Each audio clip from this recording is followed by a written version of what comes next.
お疲れ様です。ともぞうです。今回もレインボーシックスシージトップリーグの振り返りやっていきたいと思います。NA に突入しまして NA のプレイオフから見直していきたいと思います。セミファイナルからいきましょう。マッチアップはこちらとなっています。ソニックスがワイルドカードを下し勝ち上がり SSG と激突。そしてクラウド9ビーストコーストメジャー王者が MAT に 2-0 と敗れ MAT とダークゼロのマッチアップが実現しました。ということでこのセミファイナルの2試合お届けしたいと思います。レギュラーシーズン SSG 調子も良かったですし、ダークゼロは非常に仕上がってきてたかなというところ。ソニックスも上位2チームに入ってもおかしくなかったんですが、ちょっと取りこぼしがあったという中で、この BO3 どうなのかな、ワイルドカードに1本取られましたし、どうなのかなというところです。一方、ビーストコースを倒した MAT は勢いに乗っていて、かなり隙のない戦い方をするダークゼロと相性は MAT 悪いんですが、勢いで押し切れるかという戦いとなりました。それでは今回も振り返りとなっておりますので、準備フェーズは飛んでおります。最後までご覧ください。どうぞ。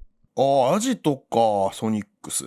さすがのカナさん来たな、これ。じゃあ国旗を見ていきましょうか。Again, starting with aggressive operators, being able to entry into the map as swiftly as possible and take the fight to Space Station will be crucial in getting this map across the finish line. This is Space Station's pick. You definitely want to provide as much opposition as possible on it. カナさんブリッツ来たな。 is Ambi, who isn't involved in the first altercation. Ashen hits Rexon so hard that GN is an auto prompt that shows up in chat. But Ambi does trade right back. Goodbye to J90, who's been sensational so far this stage. As the desk highlighted, Ambi's performance has only continued to improve as he gets more and more comfortable with Canadian's system. And for people who don't want us talking about one of the most notable players in the NA League, I have bad news for you. This is going to be a best of three. I expect all three maps between these teams, and Canadian will be mentioned quite a lot.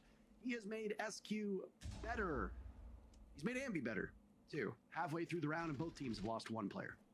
一回か。 You can see right now for the Sonics again, temptively trying to push in through the bottom of these stairs, but it is taking a moment here. Ambi on the read though. ドローンで情報取れてたくせえな。 Surf collecting as he's taking a little bit of damage off screen, but it leaves Benja and Ashton alone at the hands of the Doc Stim pistol to boost back up to over 100. いやー、これブリッツ残ってんのえぐいな。そうだね、ブリッツは一回クリアリングできるもんな。And Canadian is off to the party. The sound of the shield going very loud in the ears of Benjamaster's Valkyrie. Throws out a Nitro Cell, desperate attempt. Doesn't get the kill with it, but through the chaos, it's Ashen to pick off Ambi. Benja, who's been very, very good as the stats showed. Really quiet first round. Canadian getting the plant down. Ashen finds his heal, and well, it's the team captain of Sonics to pull it off. Ashen doing a considerable damage. He hasn't been able to get the blitz out of that position. Benjamaster isolated by Surf, and now Canadian is in, and the pain train arrives on schedule. With Count, やっぱ統制が取れてるよな。ロスの試合を全部見ると聞いてきました。見ません。な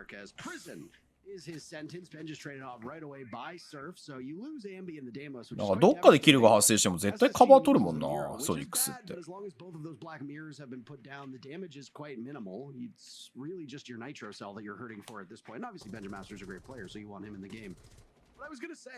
I don't know if you use this terminology, but my family and friends love to refer to those little yappy dogs as ankle biters because they are about the size of an ankle. カナさんのピック幅広いんだよな。 Sure was yapping an awful lot in all the games he played, and he was biting at the ankles of Troy. So a little bit ironic, I guess you could say, quite funny and coincidental.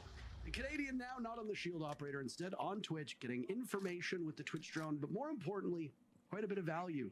As he uses that Twitch drone to pick apart various gadgetry around the bomb site. Again, just as we were in the first round, halfway mark, and both teams down a player. Surf sending out Candela. One of his smoke grenades for the disposal for the Sonics, and once again, sandwich window. サーフめちゃめちゃ釣ってんな。 Onto the archives balcony, onto AC, trying to get aggressive with the SMG-11. As we've often seen Fultz do this stage, getting a lot more active in the early portions of the rounds. いやー、ちょっとエリア取れてないぞ。どうすんだこれ。いやー、上取られてるから設置どう考えてもむずいよな。行くつもりだこれ。 And the Candelas, you got to worry about J90 with the top cover though. Once again, we see the Sonics not doing too much to enter into the building, trying to get a lot of work done from the exterior. And Jane, I know the man of the hour who's been very good for SSG will fire away in the smoke, do some うわ耐え切った。 who survives for the time being. 魂のプラント。 Grixer's died as well. He's had very minimal impact over these 2 rounds. This time playing Ash. インパクト2発で落ちないんだね。あー、体にちゃんと当たらないとダメなのか。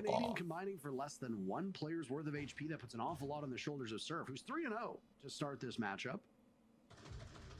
SSG realized they have to get to the diffuser, right? Ashen waiting for the call to go for the jump out on the vents. There he goes. 見てる。 Rex had gotten a kill just moments before. うーわ。 Rushing on in with Forest, and it's 2 in a row. すごい。オンラインでも吠えてる。多分この後苦情を食らったんだろうな、カナディアンは。サンゴさんこんばんいらっしゃい。 If you're an execute driven team and you know that you're going to get that diffuser into the bomb site, Rob, then Deimos is excellent to isolate and pin down one of those defenders while you get the plant down. And more importantly, when the numbers start to dwindle, いや、あんまりなんかカナさんのチームにしては積極的に中のエリア取りに行かないんだよな。これが新しいソニックスなのか。 It's very hard to deal with and very oppressive, if I can use that word. And SQ didn't really need him. 結構セット狙ってるもんな。 But if Ambi can live deep into a round, he will almost always have huge impact on the events surrounding the execute. サーフがディフューザーもしたから資料設置だね。 versus successfully been able to hold. As we've lost on bathroom tellers, we've now lost on vent workshop. We're now trying top floor, but here we go again. We got a Glaz and Osa, Jesse J Chick's worst nightmare. いやー、さすがに耐えた。 Beyond the Amaru, and Ashen puts him to sleep immediately. The good news is that was just the attempted flank for the Sonics, and everyone else still stacking outside of archives. まだ行かない。あ、ガスで行けないのか。カンデル2つ残してんだよな。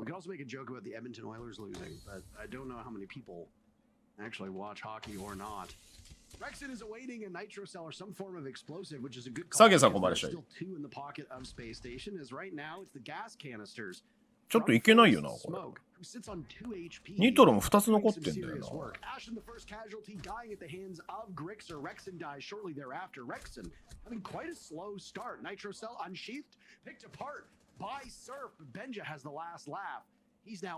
いやー、ちょっとフォレストの HP がきついぞ。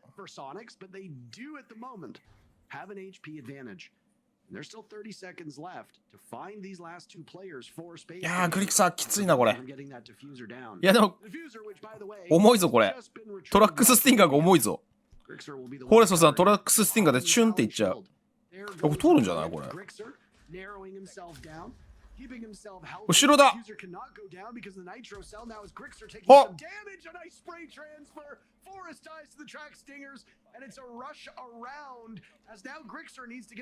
間に合うのか。間に合わないね。いや、でもグリクさんいい判断だった。今のはね、起こさないと多分、ほぼほぼ可能性なかったと思う。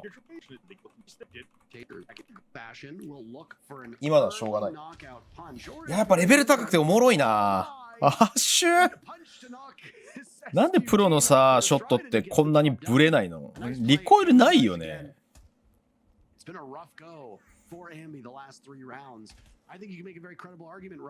リコイルがない男たち。I was gonna say, since the conclusion of round 1, I don't think Ambi's lived more than a cumulative 90 seconds. Regardless, Ash いやでもちゃんとカバー取るんだよな。 early aggression pays off, targeting Ambi, the destroyer of worlds from yesterday's game. But Ashen as well felled, and now CCTV vacated, which means that we can again start progressing forward for the Sonics. And this is seemingly a switch up to the ethos of the strategy of the attacking side. There was a lot of focus on trying to get work done from outside the building early on for the Sonics. But now occupying a lot of space inside of CCTV, they look to progress through the map and attack towards ventilation and workshop. But here comes Grixer now on the Twitch outside of the vent window. ああ、わかってるな。 And we'll laugh in his face as well. The collection as well continues. Outside of the vent window, Canadian picks up Forest. And now it's a 2v4 for Space Station to fight. いや、ちょっと当たるところ作れないね。さすが攻めを先に取っただけあるな。It's not really a position that we tend to see the captain of Sonics in. いや、このディアンがキレキレすぎる。Canadian finds a second kill as Fultz is removed. Now J90 is the last line of defense upstairs and he's on the run. 強い。 Some damage done before finding Surf in the wrong direction. And they like yep. His name, Ben. That's not where you want to be. Surf alone has 6 kills, which is just 3. うわ、エルシバル来た。うわ、いった。 Of SSG and Canadian is off to the races. Already looking for an isolation to try to track down J90. 上からのカバーか。いや、アンビが取ってくれた。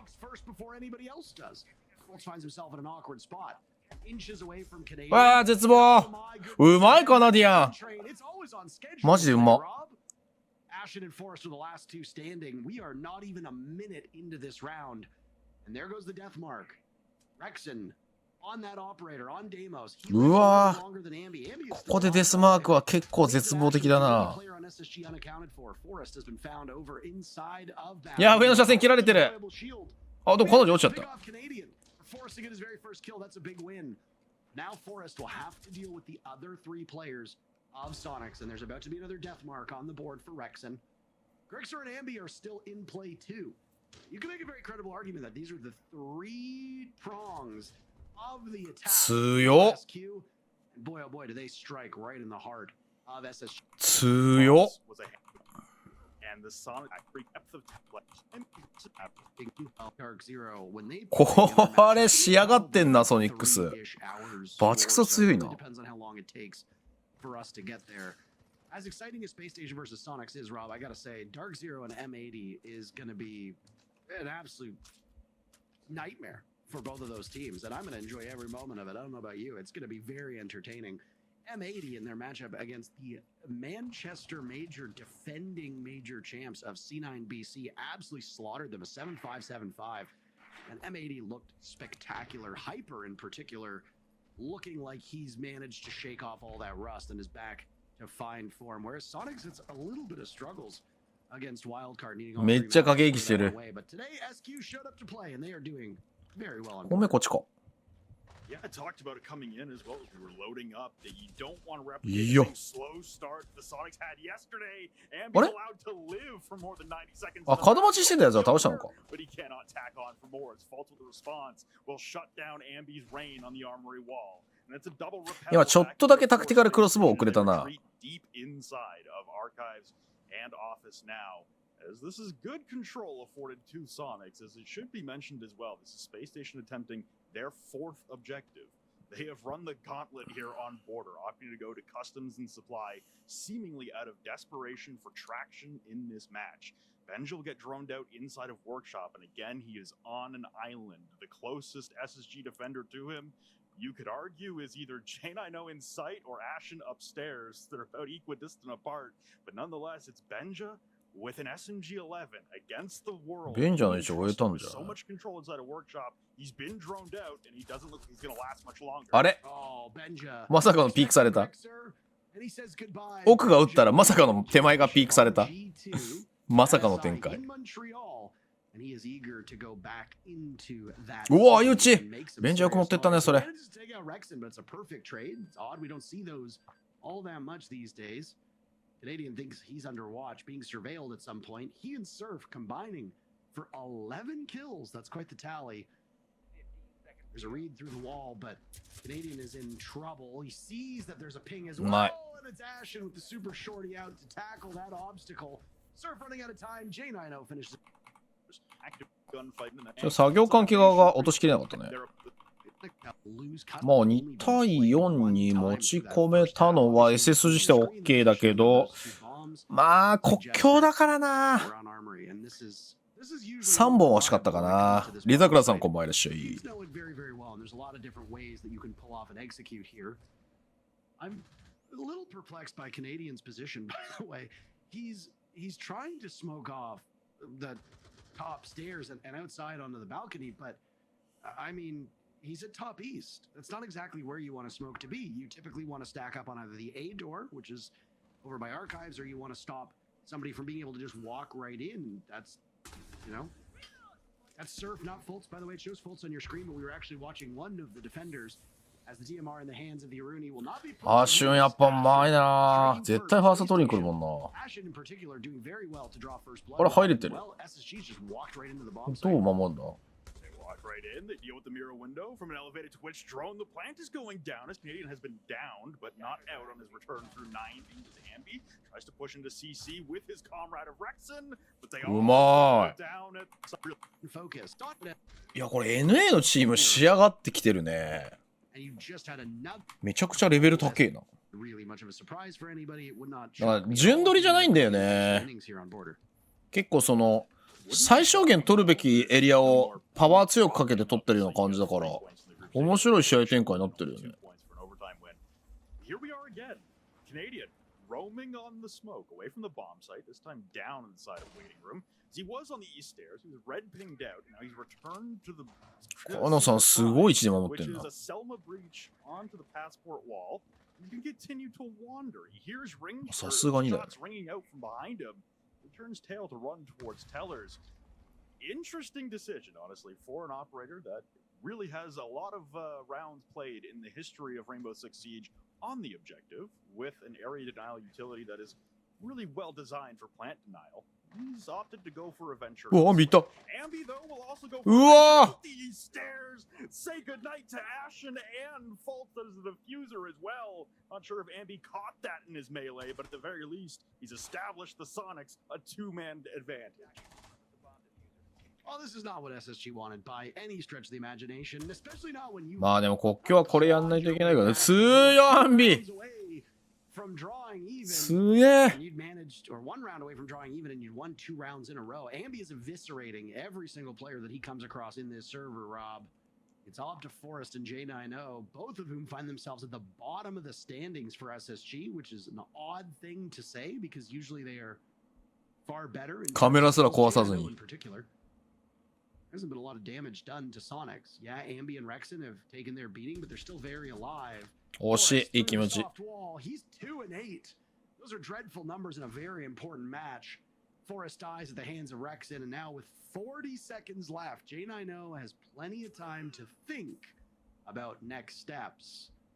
And those steps actually. そうだよ、ブリードはだいぶやばいらしい。じゃないと、バロラントの登録抹消されるなんて。相当なことが起こらない限りないよ、あんなの。相当やばいことやったんだなと思ってたけど。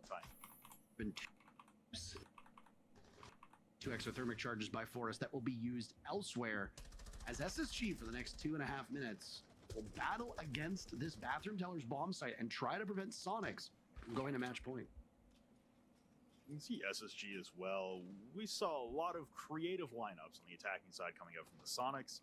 This attacking roster, like you said, swapping off the Blackbeard and the Blitz that was teased early on, but ultimately thought better of. ああ、ここはバイスコの方が有利だよな。 Assessing that Workshop was free and open to his skeleton key, making a path for himself to journey on through to Workshop and catch the opener, as Grixer seemingly had intel on it but could not win against the power of that rate of fire on the C8. It's a nice start here for Space Station. Again, coming out of the conclusion of their tactical timeout, their only opportunity to kind of pause the momentum the Sonics were amassing. Now, そうなんだ。バレンシアのオーナーの一族なんだ。じゃあめちゃめちゃ金持ち御曹司じゃん。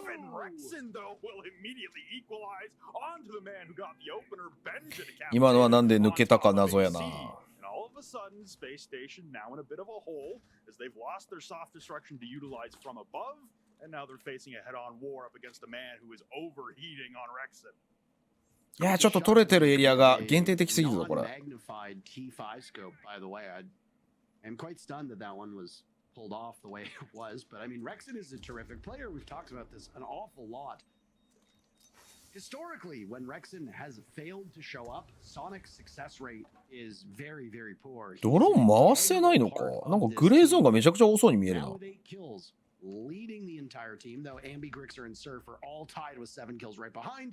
You're going to need a big performance from Rexon. Even bigger now as Surf has died to Ashen. Rexon is holding court over lobby. He'll lose some of that protection. 間に合うか時間がないぞ。 Rexon had thrown those Q mines and faded away. And Fultz will find them with his feet. 20 seconds remaining. Canadian with one pick. よく逃げれた、カナさん。スモーク残ってるのはでかい。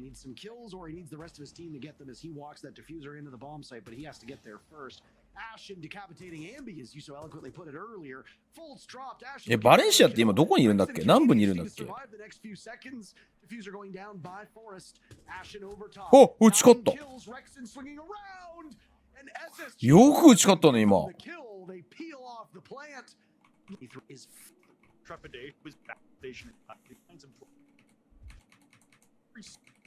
The person you have to on a match point on SSG's map. I mean, if you're going to do any finger pointing at this current point in time, I think unfortunately the person you have to wag your finger at this moment is J90. Not so much Forrest. I mean, Forrest obviously you want him getting kills, but J90 on his rolls and the player that he is, he needs to have more than 3 kills against these tough adversaries. うわ、積極的にエリア取りに行くね。Admittedly, their numbers are not particularly great. Ashen is a +1 right now. Benja is dead even. このサイト見やすいのか。レクセンスと使ってるけど。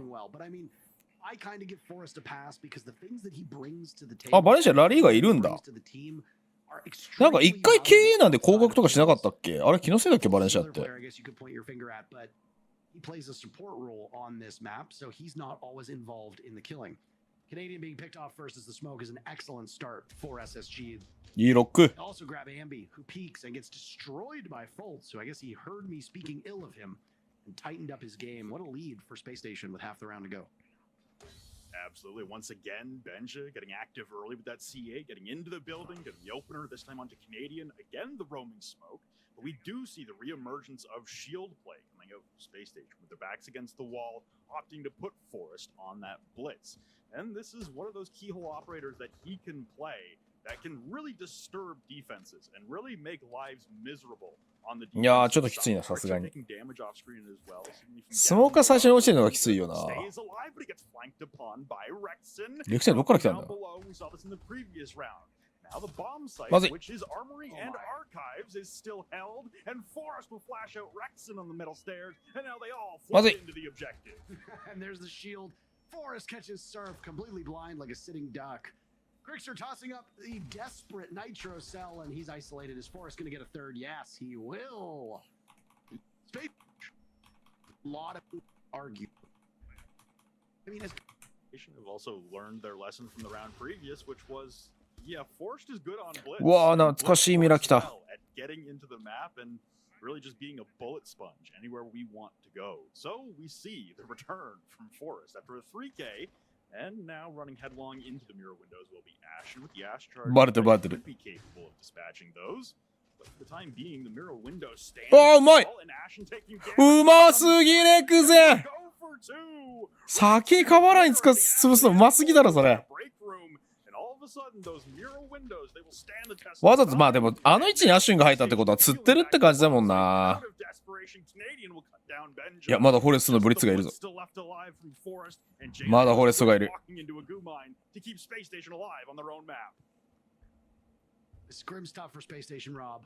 いやーツイッチはきついな。ハードブリッジできれば。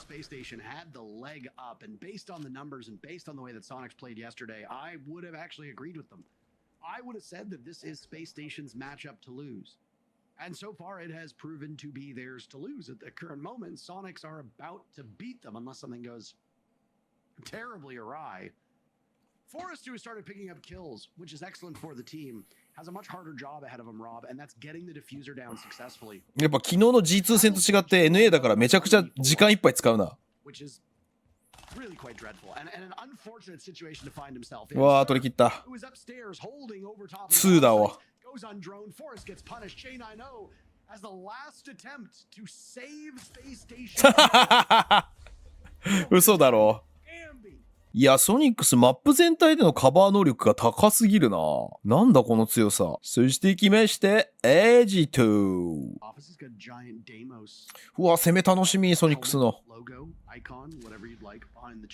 えこれん Layers pick rate has been very low in North America as we stated in the border matchup. Both of those 今のはなんか事故だよな。Started the day with 34 rounds played. Obviously, Border just saw conclusion, add to their tally. But as for Lair, it is a defender-sided map. 19 rounds favoring the 一 defenders, 回一回今の。 15 rounds for the attackers. But the sample size is relatively small. I think that's only 3 plays, if memory serves correctly. So, not a lot to go off of. This will give us a much better idea. And Sonic's actually got the very first kill. They picked up Benjamaster, and then Ambi dies shortly thereafter. But Surf, just as he did on Border, has a great start to this map. Yeah, it seemed like both う teams ん。ダークゼルの方が俺仕上がり良かったように見えたんだけどね。 their foot through the bottom of the floor. グループステージ見てる限りだと。 Benja trying to run out from the bottom of a warehouse, and also Grixer utilizing a Candela to try and aid the entrance. こうやって見るとソニックスすごい仕上がりレベル高いね。 But neither really being またまあアジトをこうやって切れるのがやっぱカナさんのチームだよな。 Now we get to a more わあ。 predictable tempo. あ、いいね。その展開方として壊せれば。 We've got Selma's coming out onto deployable あ、壊せなかったか。 onto server walls. C4 セルマ壊せなかったのはでかい。 to the force 下から drop by the Sonics, but Surf from down below his second kill with that supernova this round. And now it's a man advantage reestablished as the Candelas come soaring in. Soaring. めちゃくちゃ飛び出し読んでる。 Say twirling space station now with their shotguns out, trying to meet the aggression of Sonics as they advance closer to the bomb site. It's some shield on shield action. How savory まずい。 that is. ちょっとカナさん前行けないね。 J90 has taken quite a カナさんの反応が still えぐい。 upright. Now he's gone to Rexen. Grixer eliminated at the hands まずい。 of Forest. And now 出会いがし合っちゃった。 inside of the hallway, getting closer to this bomb site. Canadian いや、カナさん HP ないんだよね。 dancing around だよ the な。 pass. And he's dropped by the electricity of the clash, leaving just Rexen, who might be able to pick up a kill here, doing an awful lot of damage to Forest in the process. また出た。 He's running out of time, デジャブ。 so what does he have to do? 起こしてアゲイン。 Canadian up. The last two players from Space Station licking their chops. Is it Ashen? Is it Forest? さすがに無理やったな。 Execute aggression. これはね、2週間、2、3週間前かな。 Unsuccessful in the warehouse. The Sun- The layers down. I've been casting a lot of Brazil, and we've seen this map a number of 3週間ぐらいも経つかな。 times. Some of the teams really like to go here, but it hasn't been played once in Japan, which kind of shocked いやー、 me. スモークをしたのでかいな。これ現地先に仕掛けたか。 Played twice in Korea, and I think うわ、強い。 from my numbers, I think Japan's the only region that hasn't played it. グリさん。 It could be incorrect here, but yeah, I mean the numbers are all over the place. いや、カメラが追えない。カメラがキルを一切追えません。予想ができないよな、アジト。 has just completely imploded, by the way, Rob. While I was literally talking about numbers, everybody died. まずいぞ、ブリッツさんいるから Space。Station is reduced to just Fultz and J90. まずいぞ。 Sonics lost Rexen. That's really it. 下がらないとまずいぞ。 This middle floor, attempting to tackle the basement bomb site. He's going to be read by Fultz. He's just standing and waiting. He's got a read on the blitz. So he sees exactly where he APAC 見てないんやけど、スカーズってメジャー前に戦術見せたくなくて意図的に負けた感じだ。いや、お互いに戦術出すのがめちゃくちゃ難しそうで、試合見てると。お互いに出せねえってなったら、アドリブをバリバリかましてきた CAG の戦い方についていけなくて、純粋に基礎力で勝とうとしたら負けたって感じ。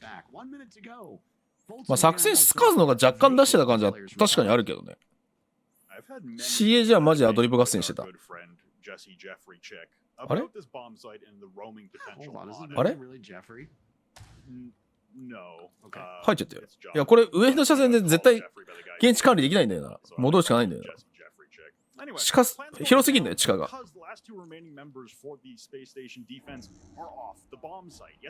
や、だいぶしんどいね、これ。8だいぶしんどいよな。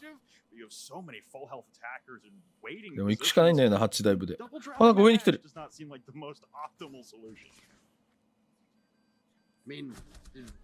打ち勝つんかい。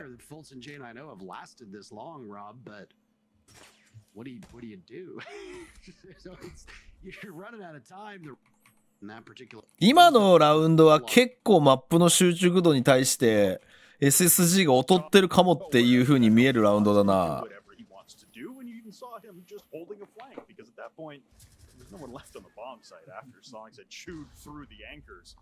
And it was an easy mop up. Like we said, trying to return to the bomb site was a valiant attempt, but there wasn't much there. So we get a rotation now of bomb sites. Space Station trying their third in 3 rounds in towards bunks. This is a bomb site as well with an exterior breach that has been difficult to plant on. But when it has, again, the post plant and the crossfire you're able to establish on this bomb site is pretty lethal. So again, making sure you're denying entry to the objective itself will be crucial for Space Station.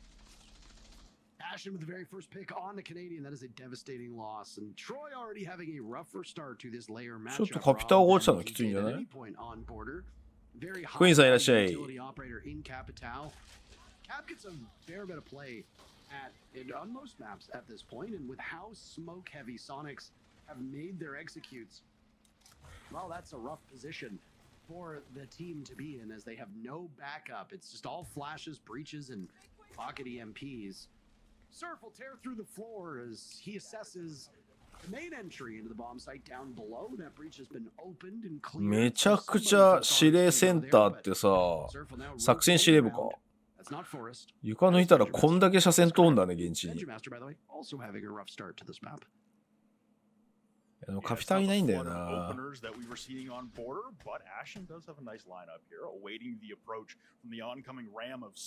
キャラコンが。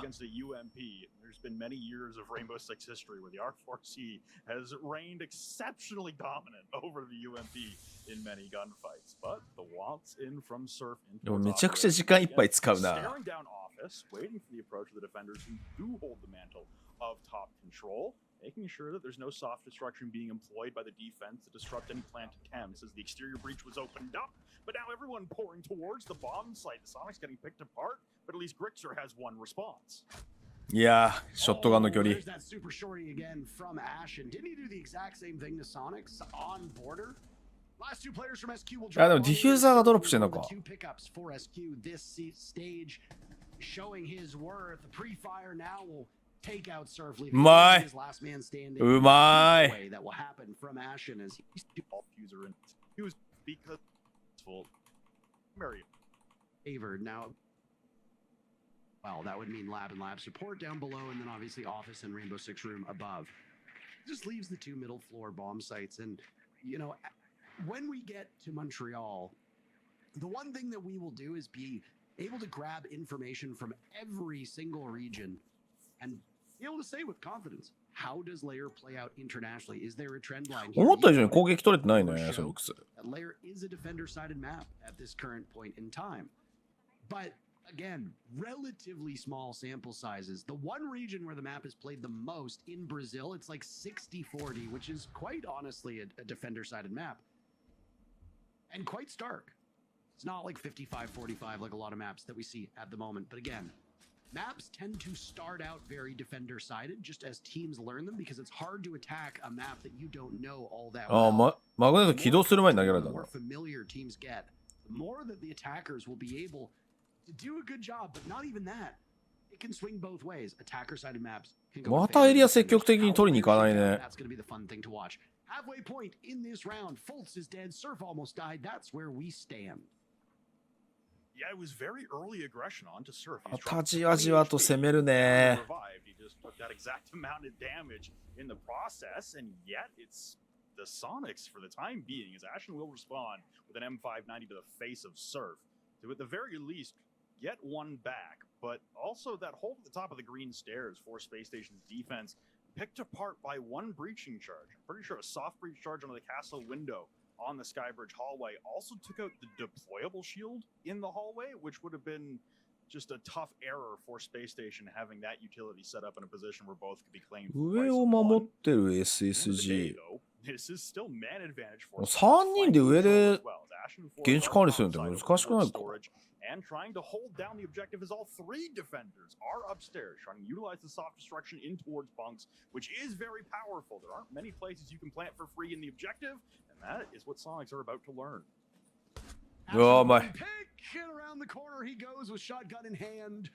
That puts Canadian in an awkward spot. アッシュンのうまさマジで異次元だな。 Where the last players are, he finds Forrest. That's actually Rexon to do that damage. プラント通れば。 Right now in projector, いや、プラントにしてはむずい。 in the ground, Ashen picks off Canadian. He's got 4 kills so far, and Rexon will deny the ace. Maybe, hold on. Ashen has a golden opportunity, and he'll do it. アッシュうまいな。でも結局いいっすよね、アッシュ。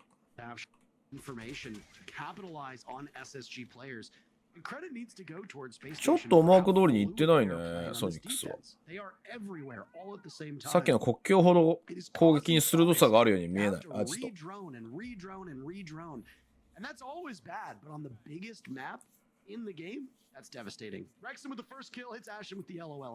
で、アッシュン10の2じゃん。よくレクセン止めたな。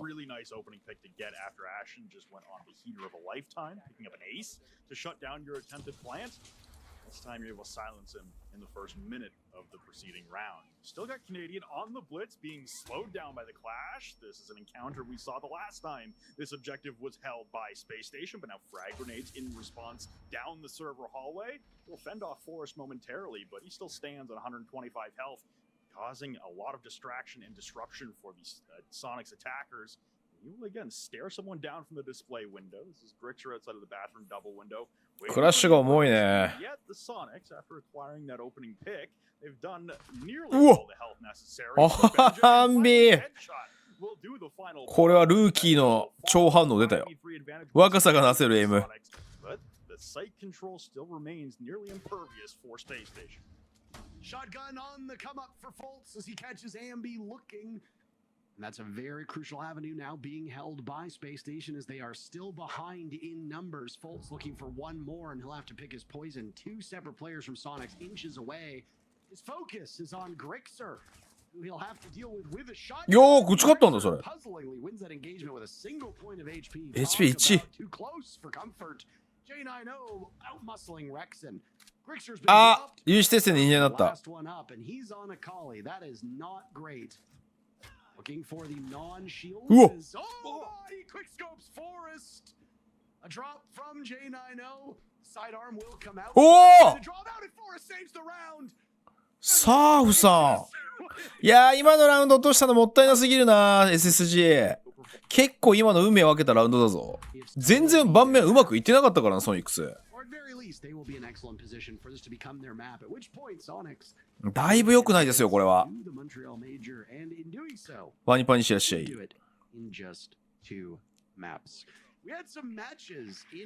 なんか、もうちょっとアジト引き締まった攻め見せるのかなと思ったんだけど、全くそんなことはないね。結構マップ全体を攻めてるんだけどさ、やっぱり囲い込みとかカバーが国境よりも圧倒的に難しくて苦労してる感はある。かといってブリッツ中心に手動に寄せて戦うわけでもないし、てかカメラさんがキルを終えてなさすぎてマジで何が起こってるのかわからん。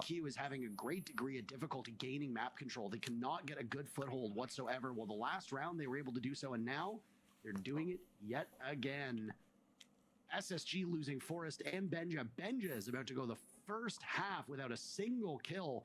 He was the big splash that was made by Space Station in the offseason stages ago. That is not the result that you should have. Oh my. Ashen with 10 kills though, so he's more than made up for it. Just a little bit over 1 minute. いやー、ブリッツ。Right now. It's been done to SQ. Well, that's the thing, and again, 地下にしかいない。もう一人いるな。 very easily わあ、カバー間に合わんかった。いや、J9 をやられないのここマジでエレえな。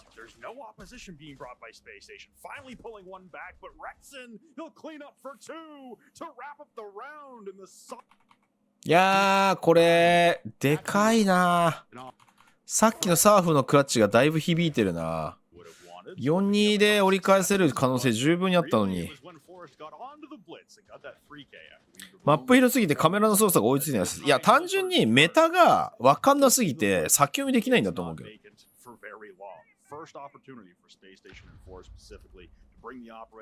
They will do so. The Montaigne's still banned out, so we go back to back with the Montaigne banned, and immediately you just hop on the other shield, which is the Blitz. I think for Space Station, you talked about the response to Border. We saw it in their face cams. You're right in saying that Benja and Ashen seemed very despondent and very dejected after the performance on Border. I will give credit to Forrest and J90, who I think were singing throughout the majority of their time on the face cams before we jumped into map 2. So two sides of the same coin having very different reactions to the prep 4 layer. But the result so far for Space Station does not. RGL オブザーバー量産し始め。いやさ、多分ね、日本のオブザーバーもまだアジトは難かったと思うよ。簡単ではなかったと思う。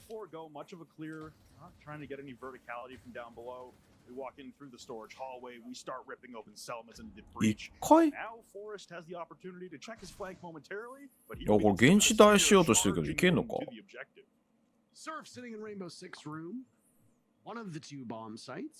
？Staring in Rexon's direction as now that opening has given a window that the blitz of Forest can look through. Took Forest a while to get his feet under him this round. He seems to have found it already. Border was a slow start, but his value was big in the late. いや、まあ寄れないね。割れててもここから進行するの至難の技だよな。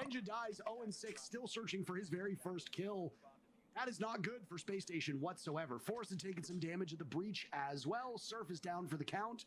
So all told, all things even.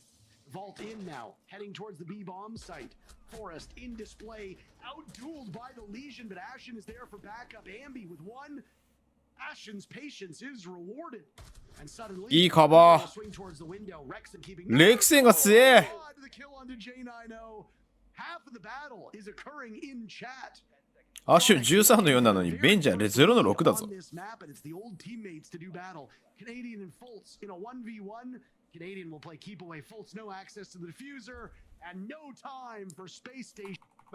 やっぱ攻めに難ありだな SSG は。ボイはうまくやってたけど。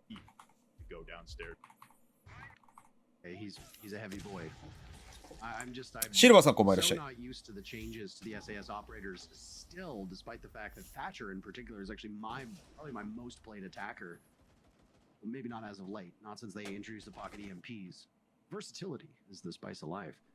Forrest will get the first look at the doorway. It's being heavily defended by SQ. Pulse will drone on in and encounter the defenders, giving Forrest pause, but for a moment, soft walls and reinforced walls will cause issues for SSG. You've got plenty of tools to cut through it. No rush in. うまい。いやでもちょっとまずいぞ。クロスファイアっぽいのに入ってるからそれ別。うまい。さすがにか。いいカウンターパンチだったんだけどな。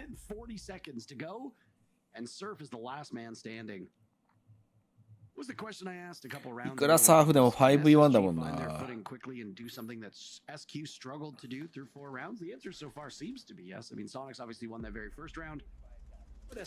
強っ。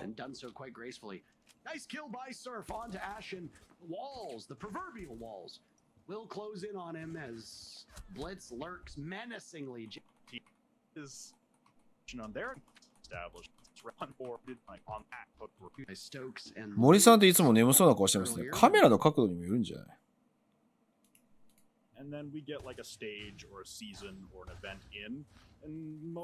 プロのブリッツでシールドバッシュ対応しないんですよ。間合いが取りづらいんだよな。ちゃんとクロス組まれるから。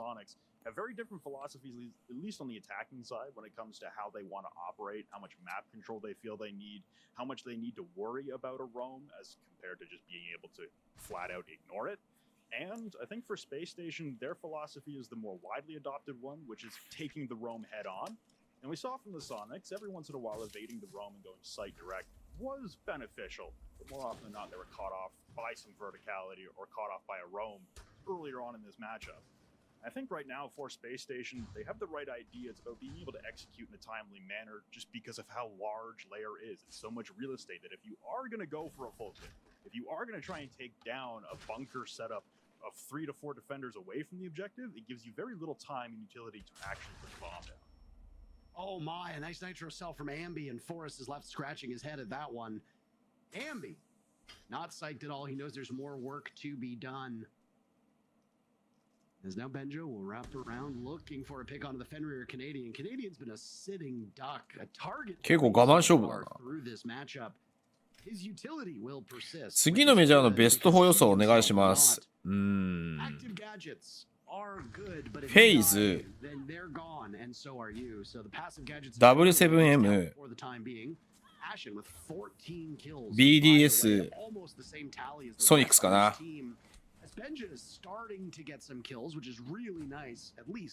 うん、ちょっとなんでどういうキルが起こったのかが全くわからん。Fultz will be nearsighted as he wanders into one of those dread mines, and he will have to find the last 3 players of Sonics in the final 30 seconds. Rob or else SQ will regain the lead. Yeah, it's another one of those armory defenses that doesn't take place on armory, and Fultz really not a なんだこの戦いは。なんだこの戦いは。 inside of R6 room as they will do battle in a 1v1 on 12 HP. Fultz will whip out the sidearm and hit the headshot, dropping hatch into the objective now in the middle of briefing. いや、リギットは全然可能性あるし、入れてもよかったんだけど、まあ俺はハグザードを最後まで信じてないからさ。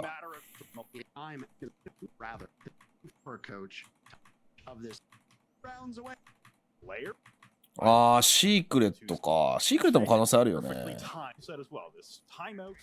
あらららららららら。戦術核飛ばされちゃった。いや、サーフやっぱうまいよな。めちゃくちゃいい選手だよな、この人。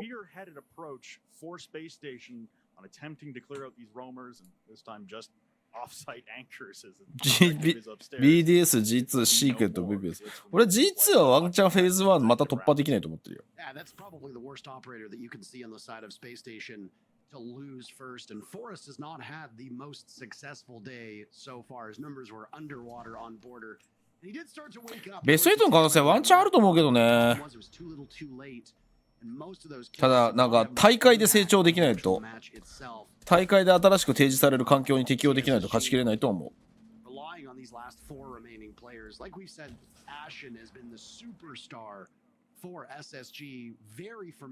いやー、ここでショックはいやらしいね。またサーフだよ。サーフ仕事しすぎ。あの防弾カメラいいな。俺も使おう。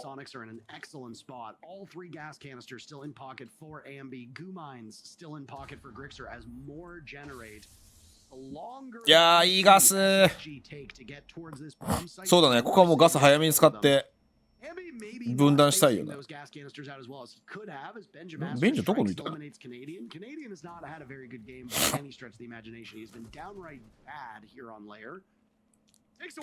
これ実質的に作戦司令部攻めができないからな。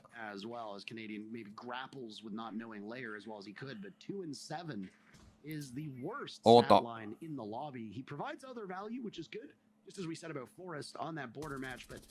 いやー、でもきついよな、これ。あそこは割れてるからもうここ強引取りに来たのか。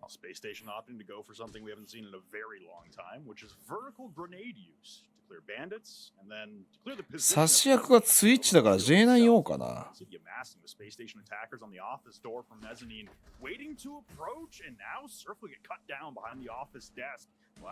うわ、強っ。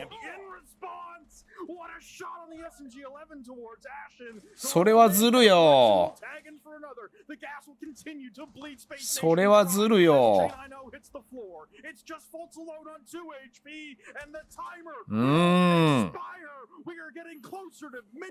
いや、カナディアンはマジで優秀すぎる。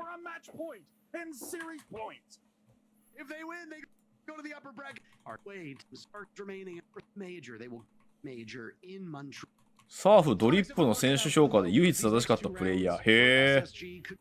いやでもね、スタッツ以上の貢献度がマジででかい。めちゃくちゃ気が利くんだよな。E36 の山田選手を思い出すよ。チーム貢献度。そのなんだろうな、ヒーローにならないんだよな、この若さで。ヒーローになろうとしないんだよな。それがマジで偉い。アシュンとりあえずレクゼに対してロールを打ち込んでいく。お互いにロールを打ち込んでいってくる。あれこれドローン抜けたんじゃない？だよね。今ドローン抜けたよね。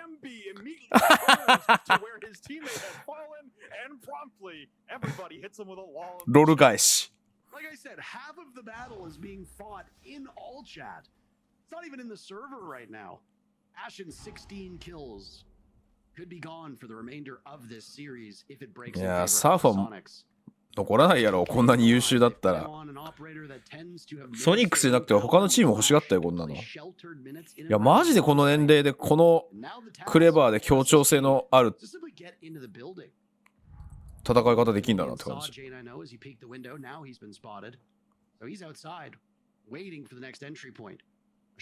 ここも渋いショットガンでマッチしてるしさ。As Canadian guards that window, J90 still thinks that he might want to peek in that direction. サポ無理って言われてたんだ。LG はね、コーチ途中で抜かれちゃったのが大きいっぽい。い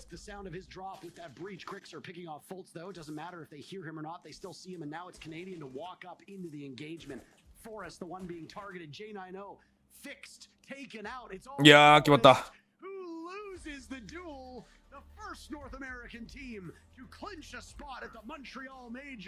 アンビー嬉しそう。ファイナルで勝った時の方が嬉しそうだね。これでメジャー決まったのにね。アンビーめちゃめちゃ嬉しそう。いいね。少年が純粋に喜んでる感あるわ。それなんか、ハイパーの今日移籍の話したんだけど、なんかコメントに書いてくれてたんだけど、ハイパー自身はなんでクビになったか分かってないらしいね。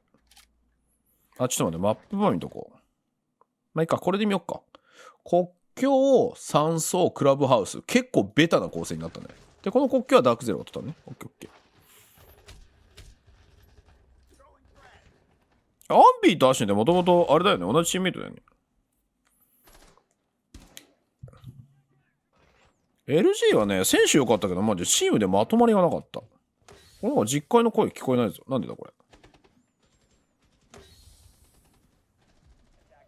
Welcome back. Hey, bud. We're in a post plan. How did that happen? MJR holding from AC? To be completely honest with you, Rob, I have not been able to watch half of this round, so I have no idea what has happened either. This is the fun. いやー、これでもロック強いぞ。いくら削れたとはいえ。Decapitates NJR and the vault out incoming. It's forthcoming from the radio window, and Nath has to try and play the timer. 10 seconds ticking away, and he gets picked apart from multiple angles as Citizen will cut down Nath. 熱い。For having time. Oh, Flint, applause. Unfortunately, it does not appear that that was the case. That jump back in pretty much as the plant went down in a 2v4. カメラマンより先に外されるのかわいそう。I think honestly for Dark Zero there, the execute from what I could see didn't go according to plan. They tried to salvage it after the plant, but if you've got a Glaz and Nath left in a 2v4. ハイパーは最終試合急にサポやらされて文句言ってたし、本人知らない裏でその辺の問題が。本人が知らなかったら俺結構ハイパーもダメだと思うけどな。そんなことあるって俺は思う。昨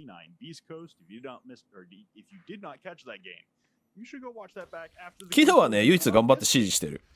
他の3人が指示しないから大変。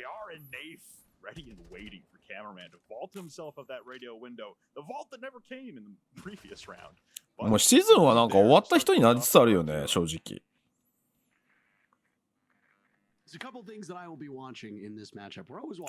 オキシゲンがいよいよ解散か。まあ経営が大変だって言ってたもんね。オキシゲンも最後に一花咲かしたよな。よくあそこまで選手だけで立て直したよ。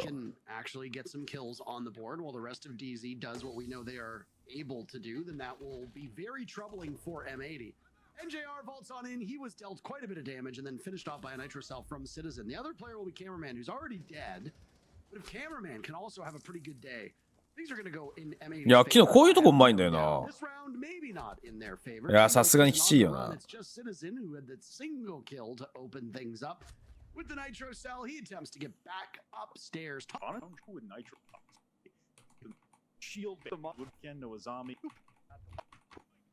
You don't see all that often.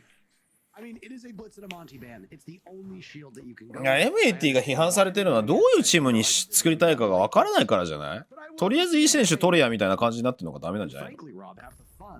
カナディアンって相当癖のある CG やる人だからさ、じゃあカナディアン持ってきて、カナディアンじゃない。カメラマン持ってきて、じゃあどうすんのって話じゃん。ちょっと何が起きてるか全く分からん。He's at the halfway point of planting that diffuser, the upside down repel, something that we saw popularized by Koi long ago, will allow DZ to get two. いやでもソニックスもセットプレーうまかったけど、やっぱダークゼロもうめえな。うわ強っ。ネームの壁の使い方うますぎ今の。Both playing in NA, both from England. Hyper and Spoit are the last two remaining on a team that is largely comprised of imports. いや俺ハイパー取ったのはちょっといいかなと思ったんだけどね。足りなかったサポート職を取ってる。人事が迷走しすぎなんだよ MAT は。Oh my, he manages to shoot through the shield of Knave. Advantage still for there for Dark Zero, and they are passed. スポイトの手がピンクに輝いてておもろいな。カメラアングルが面白すぎる。セットうまいなやっぱダークゼロは。ドリーム取らないよ。だって足並み揃わないもん。M18 にドリーム入れたら多分。ドリームはねちょっと特殊なんだよ。結構丁寧にするチージするチームじゃないと取りづらい専門職なんだよね。オキシゲンはそれがもう今のメタじゃないって言ってドリーム切ったわけでしょ。その論理はわかるけど、俺ドリームさん大好きよ。この古き良き CG めちゃくちゃするから、俺はドリームさんみたいなプレーを心がけるべきだと思って、いつも心にドリームさんを持ってる。でも今のトップシーンはやっぱドリームさんちょっと足かせになっちゃうんだよね。で M80 はそれを目指してるチームではない。と俺は思う。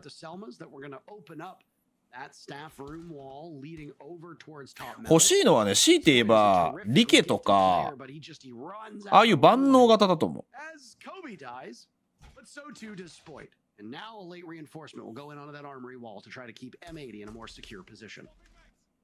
いや多分ねこの特に攻撃のスタイルにドリームはワンテンポ遅れると思う。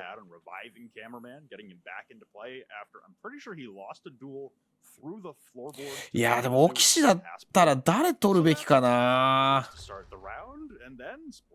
オキシから誰取るかむずいな。オキシのメンバーもそこまでバランス感覚がいい選手がいるかって言われると微妙だからな。どっちかというと尖ってるからな。でこの辺りなんだよねやっぱり M80 って。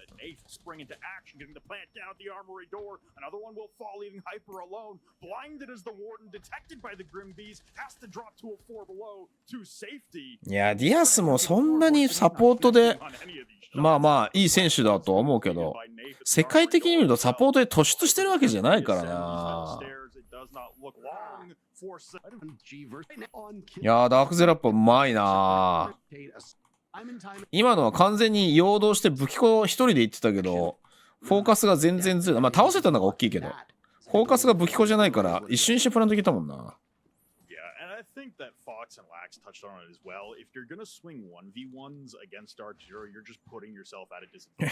もうヌアーズとは孤独になるよそれこそ。壺に毒を持った虫とか生き物を入れて最強の毒虫を決めるっていう孤独じゃんそれ。引きのだけがもう僕無理ですって言って早々に諦めそうだけど。And it's a tough position to be in to constantly try and win those consecutive 1v1s as a cascade. And I think for M80 it worked yesterday. でも G2 特化できなかったじゃん結局。結局それが全てなんだよ。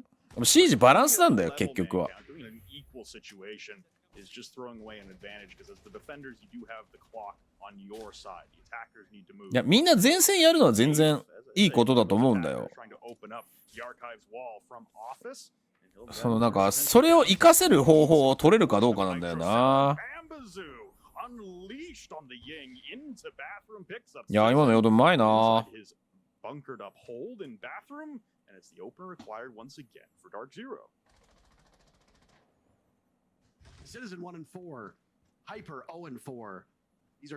俺 Wi-Fi とかいいと思うけどな。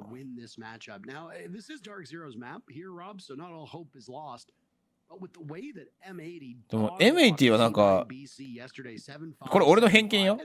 人間的に他のメンバーが仕上がってないから若手入れても崩壊する可能性がある気がする。そう、ウースがおっしゃってたよね。アルクリ M80 ワンチャン来い。メンタルが無理。潰される。ハイパーチーム探してるらしい。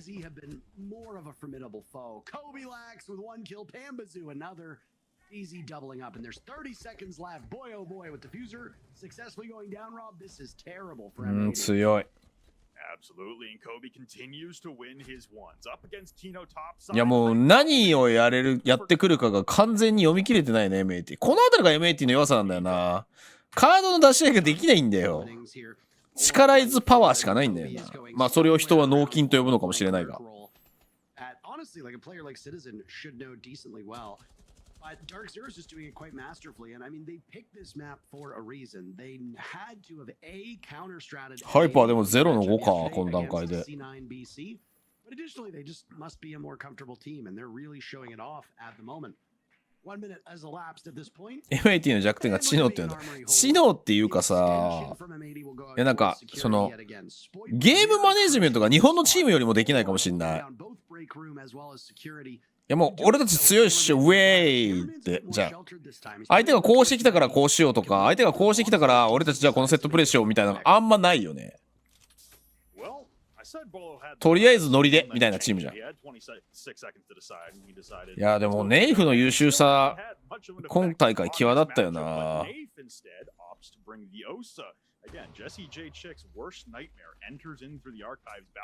だいたいお家ソードで失敗したチームってさ結構歪むはずなのに、なんだかんだでダックゼロちゃんと立て直したもんな。Now the diffuser lays at rest on the floorboards of Archives with just Kobe and NJR left standing. It was a 4v2 when we jump back into the post plant in round number 1. It's a 5v2 in favor of M80. They got baited on one nitro. ペングみたいなの一人だけがさ、いやペングはスペシャルワンだから。いや全然変わるのよそれは。プロ意識から違うからさ。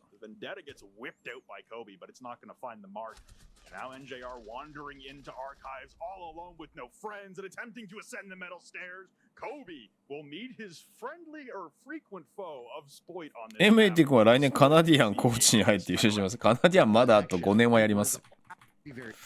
カナさんがそんな早々にもう引退するわけないじゃん。妖精だよ。もう年齢とか関係ないかもしれないもん。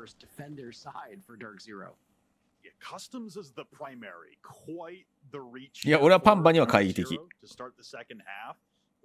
パンバは結構波の選手として評価してます。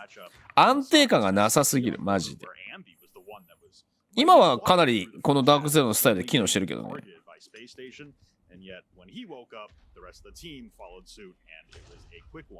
on border for the Sonics, looking to see if Bolo can have that same kind of turnaround here as the Ward trying to fight against the Candelas upstairs. We get a 1-for-1 that has nothing to do with Bolo in the process, but NJR picks up. 全然キルがさ映んないから何がしてるかわかんねえ。It is successful momentarily, but NJR on an absolute tear with an MP7, ripping M80 to shreds. Bolo has been downed and hasn't found that same resurgence that Ambi did in map number 1 of our first series, and Spoit will clean him up with an asphyxiating bolt as everyone got frantic in the first 90, but we start to hold back a little bit more now and regroup in a 2v2.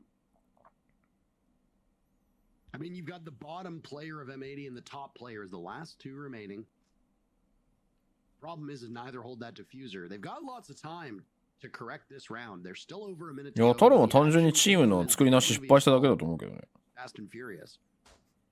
Too fast. スネークって今どうしてだっけあいつ。結構いい選手だと思ったんだけどな。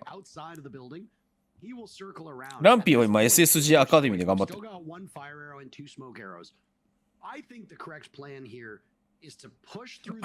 スネークはスペで話通じないからダメ。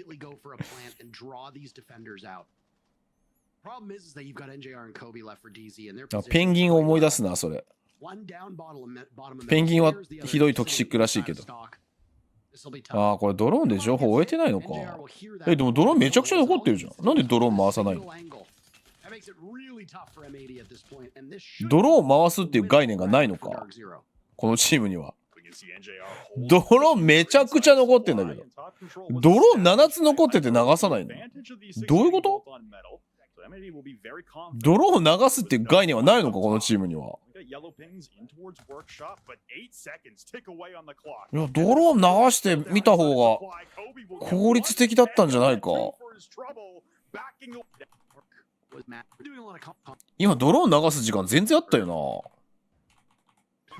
謎すぎる。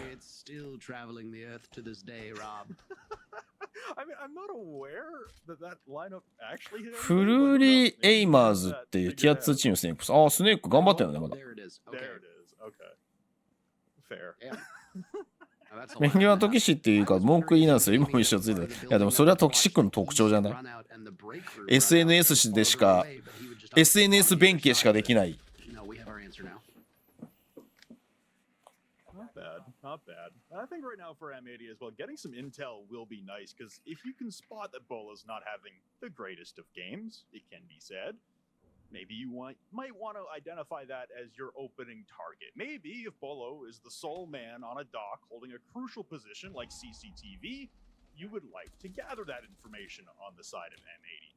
The hard thing for right now is that M80 seemed very stacked and very ready. さすがにな。いや、俺パンバのこういうところはあんまり評価できないんだよな。いや、まあまあ、ああいうアプローチたまにするのはわかるけどな。遠回しにツイッチコメデーターをディスってんのクソ笑った。違うよ。コメデーターは別に文句じゃないじゃん。コメントしたい人たちだからさ。別にそれはじゃん。トッププロで文句言ってるやつってマジでクソダサくない？大谷翔平さんを見習っていただきたいよね。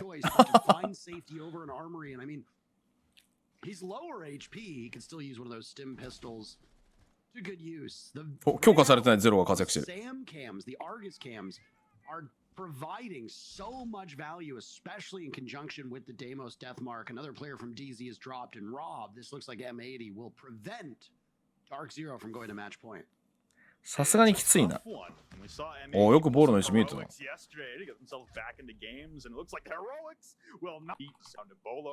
Well, and so far, first half, and just spread out, opening up the wall. It was. Because it came from Armory, and I'm like, wait, hold on a second, there's no enemies over there. But I mean, M80's drone work. 翔平は無我の境地だよ。俺試合終わって23分で帰ったら大好きよ。阪神の試合見に行けばコメランクとかマジで気になる。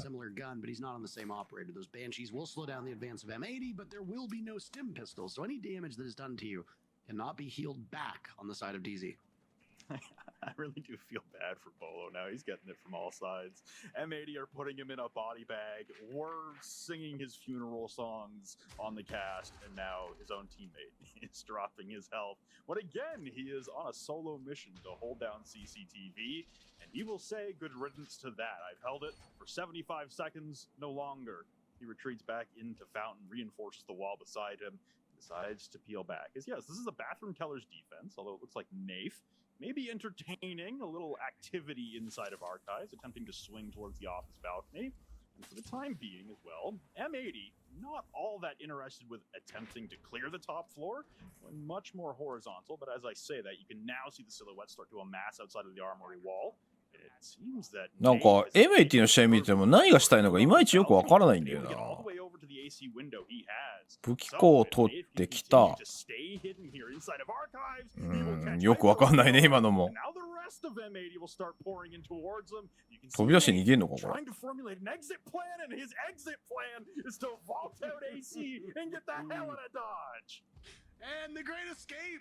As he should be able to get back in. Dark Zero with those first two kills, Rob, have set themselves up so excellently to carry out this round. これで今飛ばしてたらめちゃくちゃかっこよかったけどな。As M80's focus towards this bomb site will come from top east. And they'll sound like a herd of elephants above as they realize that not only is the round getting away from them. いや、M80 俺は復活しないと思うよ。とかもうそもそも復活どころか活躍すらしてねえからな。前のメンバーでも微妙かったよね。Kobe needs to take care of this, and I X セットの時でしょ。それこそディアス・ルーカスあたりが台頭してきた時、弾切れたな今。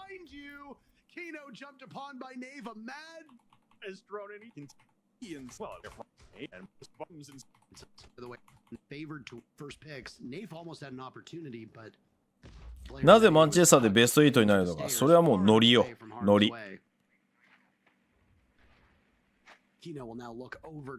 ナビの時のシーズンってやっぱりチーム全体に統率がめちゃくちゃあったからね。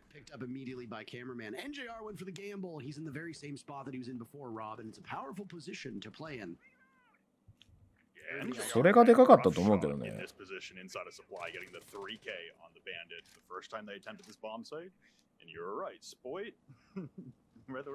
X セットってもうないんだよね。他のタイトルでももうなくなってるよね。ボ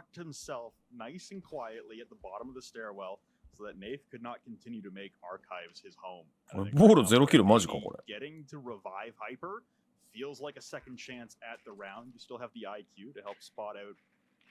Stuff actually, as you say that there's not a lot on the defensive roster that the IQ is going to have a whole lot of effect with. So, for the time being, well, you are able to get hyper. At least he's a gun up.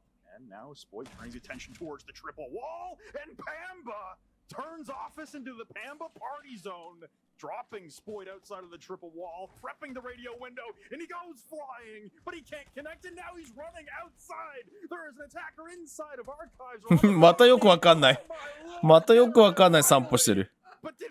二度も同じことできるわけね。Oh my goodness. X セットまだあるよね。やっぱでも M80 の一番悪いところってやっぱカバーがほぼ取れないよね、この戦い方。いまいち何がしたいのかわかんないね。ここもエリアが取れてるわけじゃないじゃん。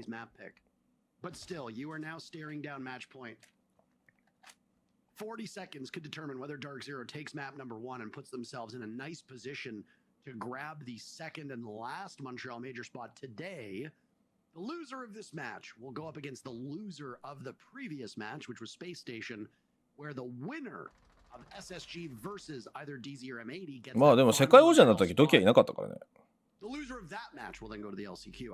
暴れ散らかしてて、バンされてたからね。Only 10 seconds left, and DZ look to feast upon these players from M80. Time running out. Diffuser going down. Citizen watching as they all drop. He's looking for some kills. Cameraman stands alone against Kobe, but Kobe clutches it. Kobe すげえな。Dark Zero.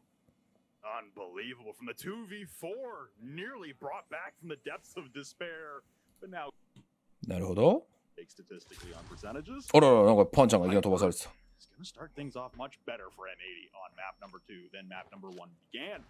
X セットの上の一部が M80 と分裂したとか、なんかそれは覚えてんだよね。もともとフェイズの立ち上げに、あ、それなんかワニバにしか聞いてた。真偽不明なんだ。金は持ってそうだよね、X セット。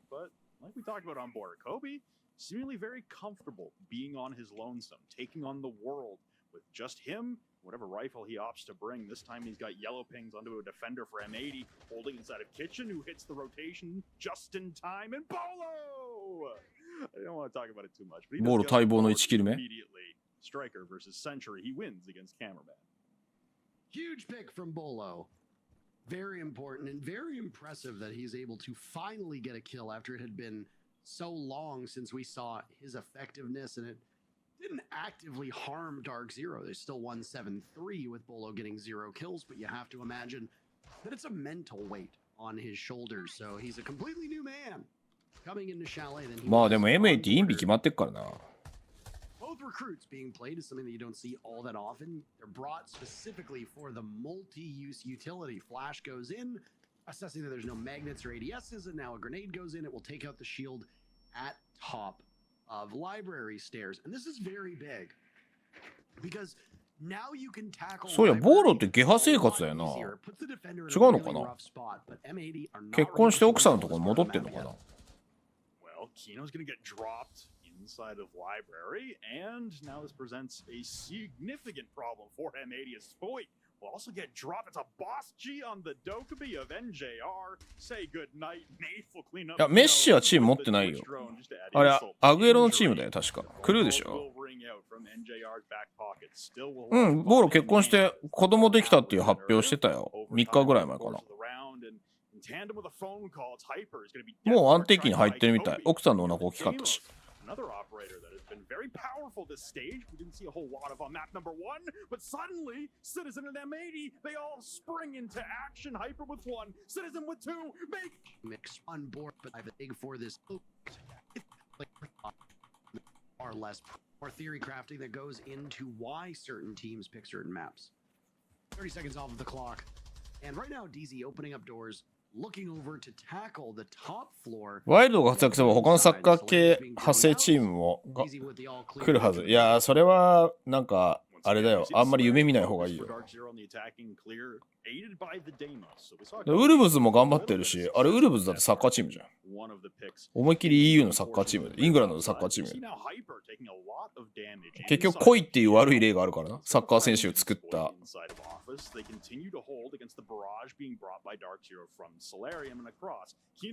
確かメッシはクルーに出資して執行役員かなって感じになってたはず。だからメッシ自体は作ってなかったはずだよ。一回なんかバロランとかなんかの大会言ってたよね。And Spoit now also opts to go for the retreat, maybe taking aim towards the blue stairs window, but escapes the vision of another attacker holding from outside. The death mark comes in just a moment too late. Although, as I say that, the death mark gets cancelled. でもサッカー選手結構ゲーム好きだから、e スポーツチーム持ってんだよね。そう、恋はピケ。でもなんか真面目に運営してるようには見えなかった。名前だけで結局主体は違うんじゃない？そう、e スポーツは稼ぎ方がね。ただでもそれだけ開発側が儲けてたら e スポーツで売り上げが伸びてるって判断して、やっぱ e スポーツチームに還元すべきだと思うんだよな。それが放映権料みたいなもんだからさ、やっぱそこの開発の連携がなんか新しい方法を開発しないと難しいんじゃないかなっていう気がするけど。いや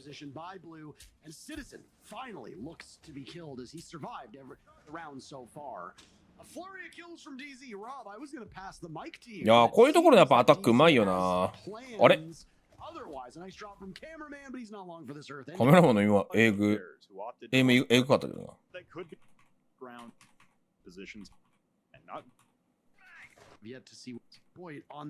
リークは僕は何も信じません。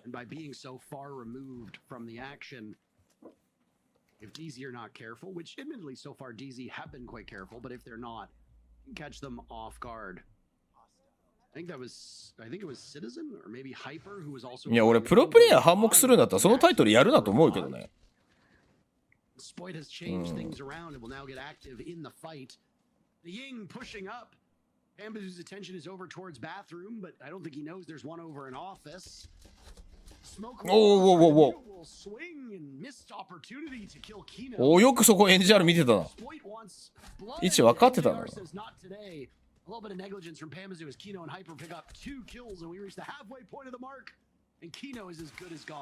すごいところにスコポスいたな。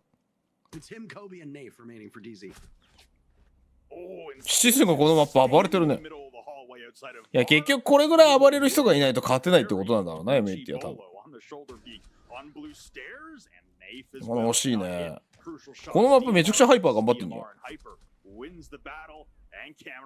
PSG のスキン出るのかね。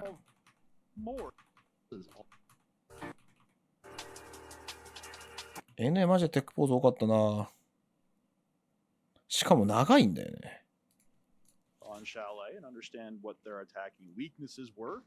And the ability to maybe formulate plans of going much quicker, much more direct towards the bomb site and attempting to disorient and overpower them with overwhelming force here. EMPs, all three getting used outside of the storage. Well, and a vault straight into a frost mat.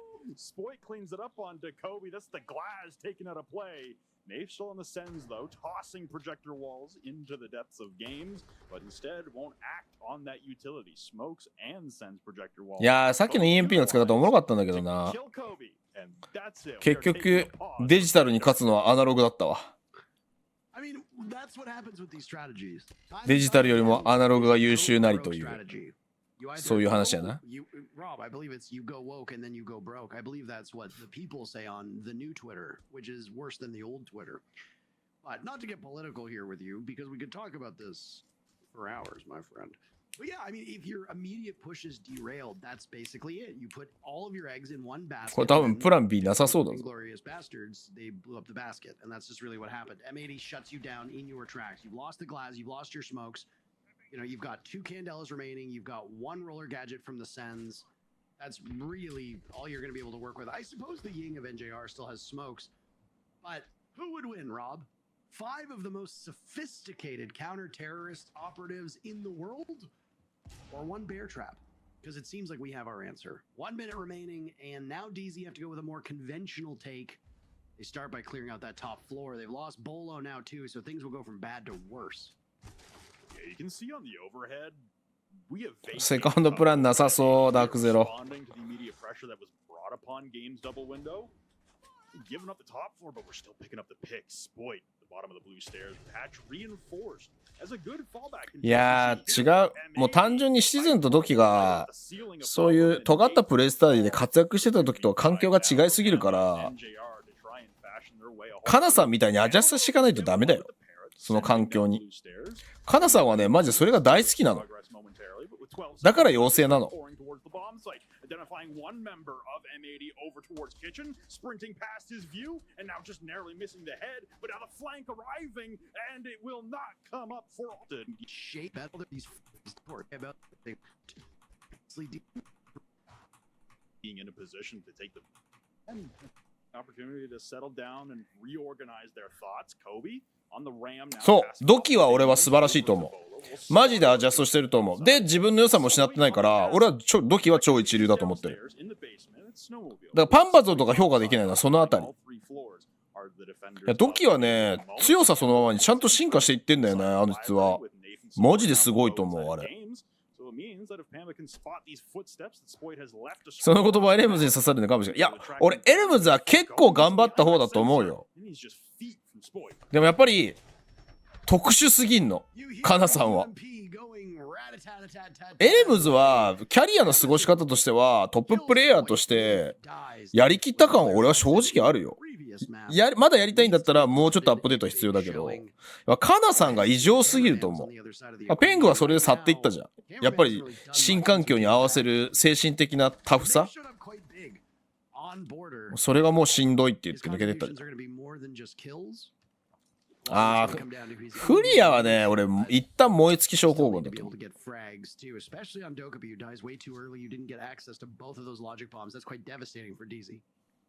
アレマを見て自分はこうならんとこってなってそうなのに、いや、アレマも比較的環境に合わせるタイプよ。ただ我が強すぎてそれが邪魔してるって感じ。なんか自分のやりたいシージの、我じゃないな、思想が強すぎる。自分のシージはこれが最強っていうのを思い込みすぎてて、それがなんか学ぶ機会を減らしてるんじゃないかなと俺は思う。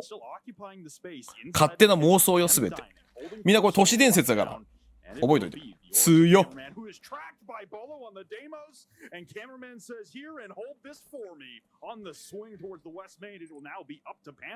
まあそうね、チームもちゃんと仕上げてくるのが素晴らしいよな。カナさんの一番の強みって。結構チームクラッシャーに見えてちゃんとチーム作ってくるからな。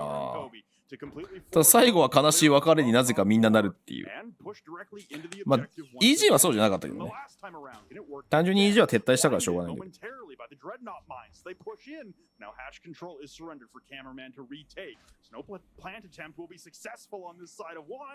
ど。BTC って何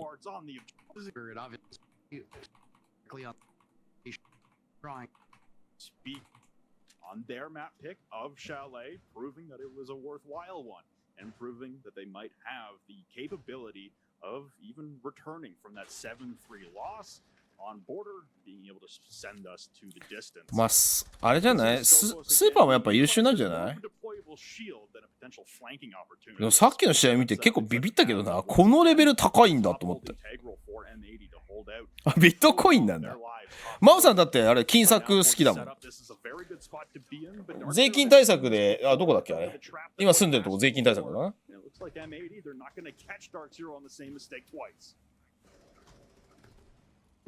Amazon with that very first leadoff pick gets answered back as teams trade out, but Kino has been the star of the show. As ガベにはカナさんスタイルに合わなかったんだよ。Lost control of the bomb site. Nafe with not a single kill since coming back from the rehost, getting diffuser down. Kino wanders down Solarium stairs. Amazon's been dropped, but the objective play is good for Dark Zero. They will hold on for dear hope. They are outnumbered at the moment as the final E1D from. これ見えねえよな、ショーケースで。しかもボーロがここでちゃんとロック入れてるっていう。あ、そうか、セルビア。すごいよな。税金対策でセルビアって結構えぐいよな。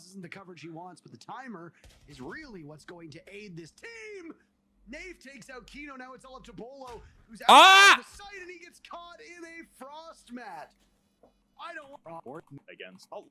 またしてもマット。ダークゼロの弱点分かったぞ。マットだ。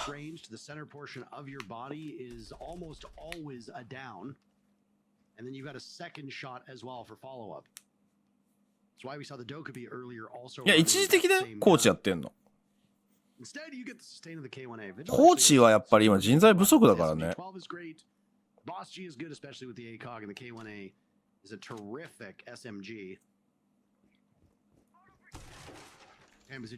セルビアといえばピクシーことすごいピッチやな。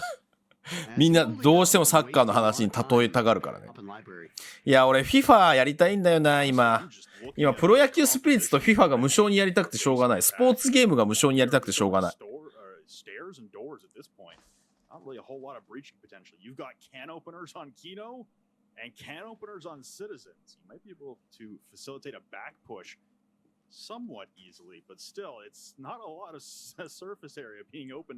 俺はパンちゃんがさ、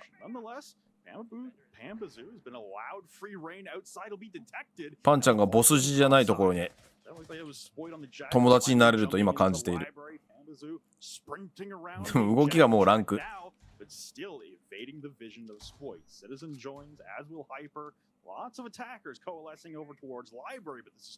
や、シーズンとスポイトだから勝てないんじゃない？バランスが悪い。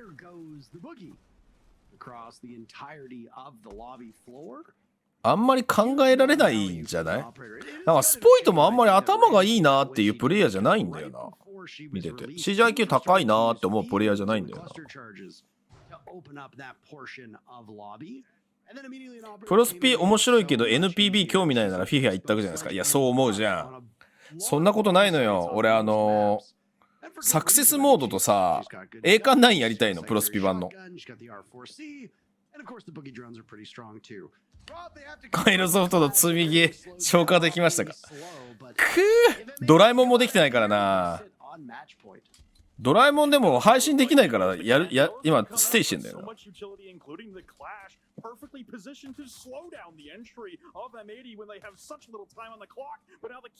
や、だからセンスはあると思うよ。ワニパン氏が言ってることはあながちさ、間違ってなくてさ、なんかストリーマーの延長線上でやっててここまで競技シーンで結果出せるのはやっぱ天才だなと思う。スポイトに関しては。ただじゃあそれがイコールボーロみたいにタイトル取れるかっていうのは違うんだよ。やっぱあの時の TSM ってめちゃくちゃ組織的だったもんね。かつ勢いと強さがあったからさ、全てが揃ってたもんね。しかもボーロサポートとかしっかりやってたもんね。スポイトはマジでなんか器用にやってるイメージがあんまない。い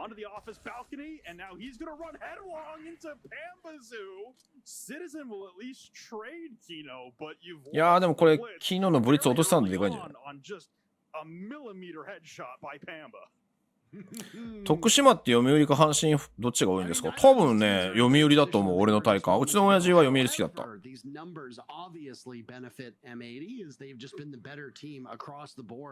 TSM は帰ってこないっす。あれはなんか帰ってきちゃいけないチームだと思います、僕は。そうそう、ボールはどっちかっていうと案外カナさんっぽいんだよな。まあ、チームメイキングはできないけど、なんかちゃんと考えて指示するタイプだと思う。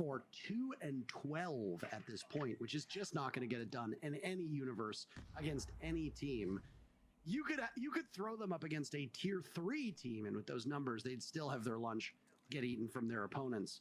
So Clubhouse right now looks like it will be the decider between these teams, which still means we're well ahead of schedule.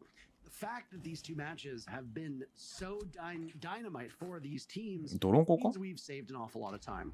But maybe the mother of all comebacks is about to happen, Rob, because Hyper and Kino are now dead.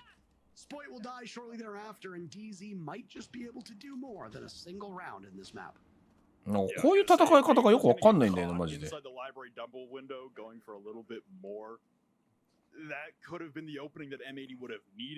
結局どうしたかったのかがよくわかんないんだ。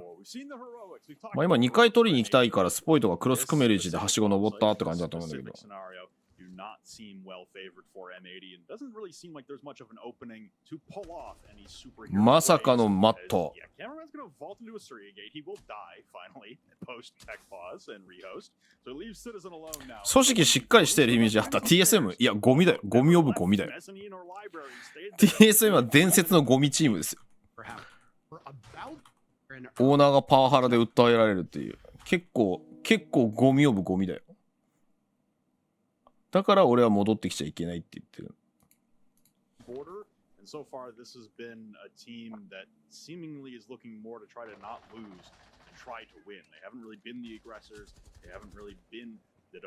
TSM ってまだあれ APEX にチームあるのか。でもインペリアルハルどこだっけ？ファルコンズ行ったんだっけ？GK だっけ？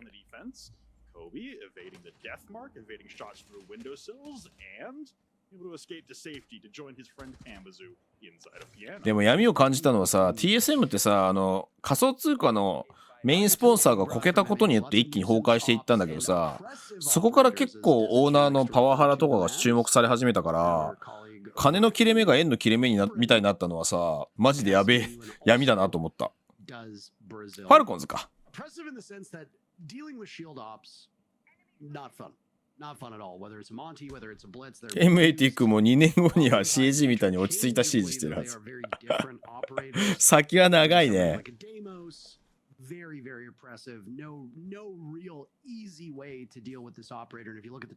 ダブルリフトが定期的に暴露して小遣い稼いでた。Nomad's just a great choice here on this map. She excels just like a lot of the other operators that have either anti-flank gadgetry or something along those lines. They tend to excel on maps where there are very narrow avenues to and from rooms or bomb sites, and obviously a map like Chalet, マットケアしてる。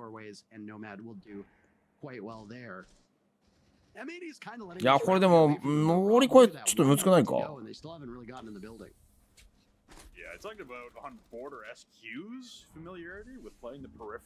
入れたが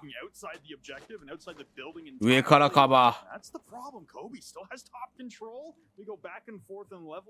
いやでもこれで手動が潰れた時に M80 って立て直せないイメージあるけどな。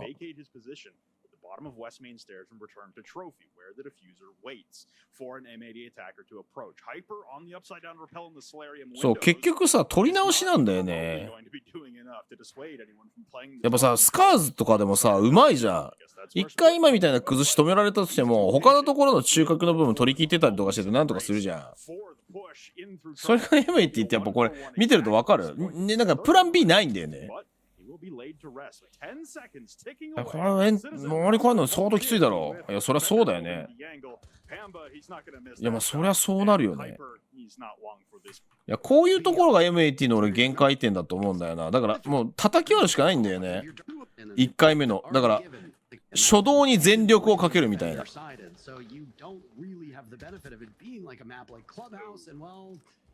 やーまあパンちゃんのこういうとこだよな。パンちゃんのあれって成功率高いのか。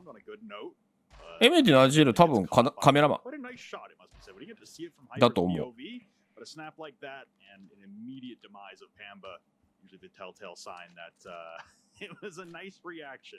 Even if it was with an R4C, it was a nice 俺 reaction. 結構さ、今のやられ方ってさ、せっかくいい流れでラウンド取ったのにさ、切られるようなやられ方になるじゃん。なんかカードの切り方があんまりパンちゃんうまくないんだよね。チームとしてさ、そういうの認めるのかな。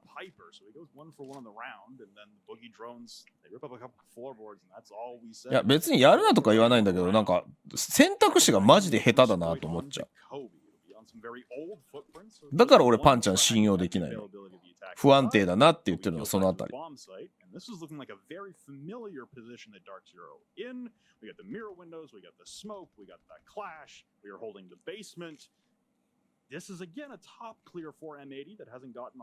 結局外れ感満載だよね、このマップは。パーティータイムは。But at the very least, we've breached open snowmobile garage, so maybe a different trajectory on this round for M80 as opposed to going purely top down. いいとこドローン入ってるな。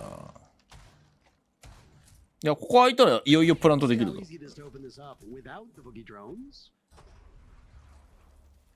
It feels funny that we got the aerial footage of the drone going across last time, and I got to talk about the whole fuse meta, and then I talked about Buck and Sledge, and now it's well back to the drawing board. And guess what? いやまあ何がベストとは言わないけど、さっきのラウンドはすごい丁寧に、まあ、手をつないで防衛ラインを維持して取れたラウンドだから、もう一回それやろうっていう多分タイミングだったと思うんだよね、ラウンド差的にも。で、相手家庭からちょっと尖ったアプローチしようかって、もっと前のめりになった M80 に対してパンちゃんが刺しに行くっていうのが筋だと思うんだけど、全然空気読むんでなくて行くじゃん。慎重に行ってやられたらそれはそれであのタイミングでの選択肢俺はしょうがないと思うんだよね。キノさんちょっとカンデラ投げすぎじゃない？ハッチ下ろしたんだ。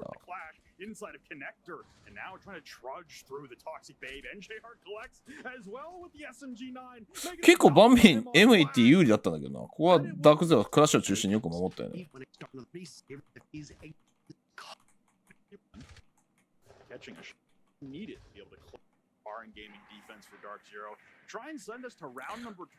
いやー、ダークゼロ俺ベスト8いけると思うけどな。かなり硬いと思う、ベスト8は。ソニックスとダークゼロは。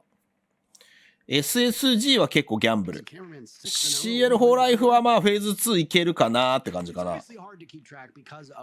だと初戦がブラックドラゴンズはちょっと悪い引きだと思うんだよな、CL4 ライフは。さすがに BD も相当警戒してくると思うからな、あの強さ。に関して日本チームは全然俺いけると思うよ、ベスト8。可能性はスカーズ CG ともにあると思う。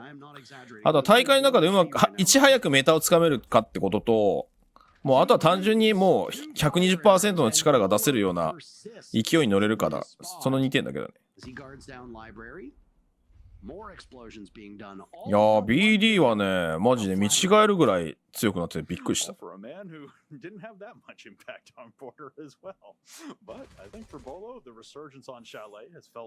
っとやっぱソニックスとダークゼロは全然 NA の中で抜けてると思う。最終的に BO3 見てると。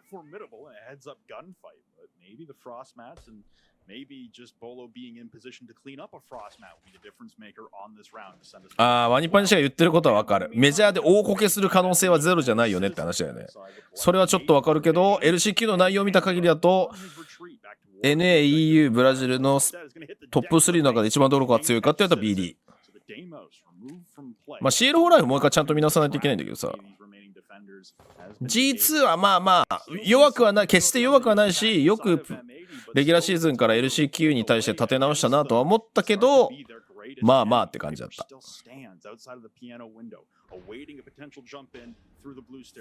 あと BD はね、ちょっとアスクのねフィーバーがあったんだよ。アスクパーティータイムがあったんだよ、 LCQ に関しては。ちょっと無双してたんだよね。アスクの魔法が解けたらちょっとわかんない。Pamba doing a great job to start off the killing, and there is one set of eyes trained in that direction. 強っ。やこういうアタックはマジで大事なんだよ。だって中盤で嫌な時間でエリア広げに行ってるじゃん。これはマジで大事だと思う。決めきれないね M80。全然決めきれないやん。またテックイッシュ長っ。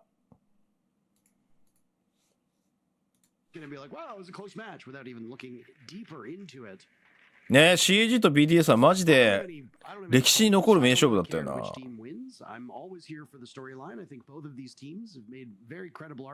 CAG と CL4 ライフが負けて下で食い合ったマジで。まあでも大方の予想はそこじゃない。まあでも簡単には終わらないと思うよ。マジで試合の入り方だと思うな CAG は。なんか APAC カップぐらいにもうなんかリラックスして試合に入れた方が全然強いと思うんだよな。スカーズはちょっともう一回引き締め直さないといけないね。実戦から離れてたからやっぱりちょっと難しそうだったな、昨日の試合も。それがね、フェーズ2チームの難しさゆえんなんだよな。強っ！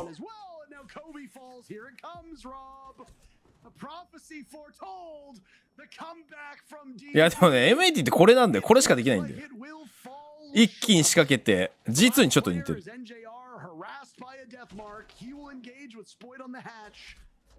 今のもさ、謎なんだけどさ、デスマークで1取られて報告されてるはずなのに、その前を8を横切っていくっていう謎のプレー。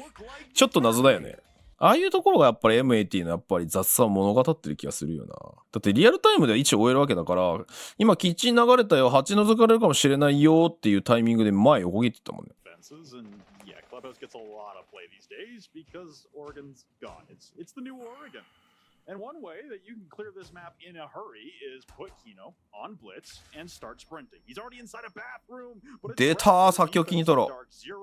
Possibly with the assist of a Valkyrie camera. いやこれとどめ入れられるか。さすがに無理だよな。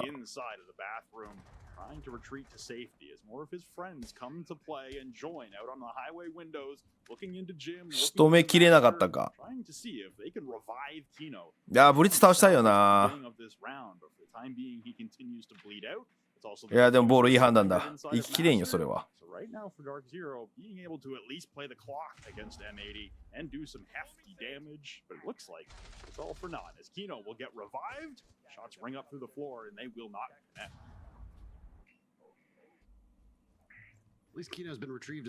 NA 下に見てる NA 下に見てるのかな。まあでもファビアンが盛大に煽ってたの覚えてるけど。わこれコビー隠れてるんじゃない。あバレた。ナイトクラブハイド久しぶりに見たな。バ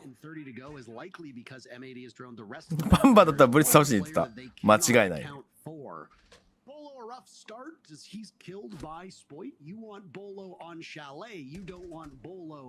on border, because if you get Bolo on border, then you get 0 kills. Kino, with what little remains of his HP, will now turn and head over towards Dirt Tunnel. That's a great place for a shield operator to go. It is a very tightly confined part of the map. Problem for him is that he will have to deal with the Nitro Cell and the smoke of NJR, who might be chased off of this position, Rob.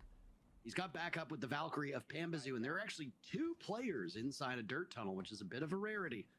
If M80 can topple them and push towards the bomb site, they will be well equipped to carry the rest of this round. Yeah, seemingly foregoing Kobe's hard hold with reinforcements inside a strip. Might be allowed the opportunity to go for the flank, but Pambo wins the first engagement off of what he should have had as his opening pick against Kino, the remaining 20 health. スカーズはフェーズ2毎回初戦の相手が悪すぎる。そんなことないんじゃない。この後 CG でしょ。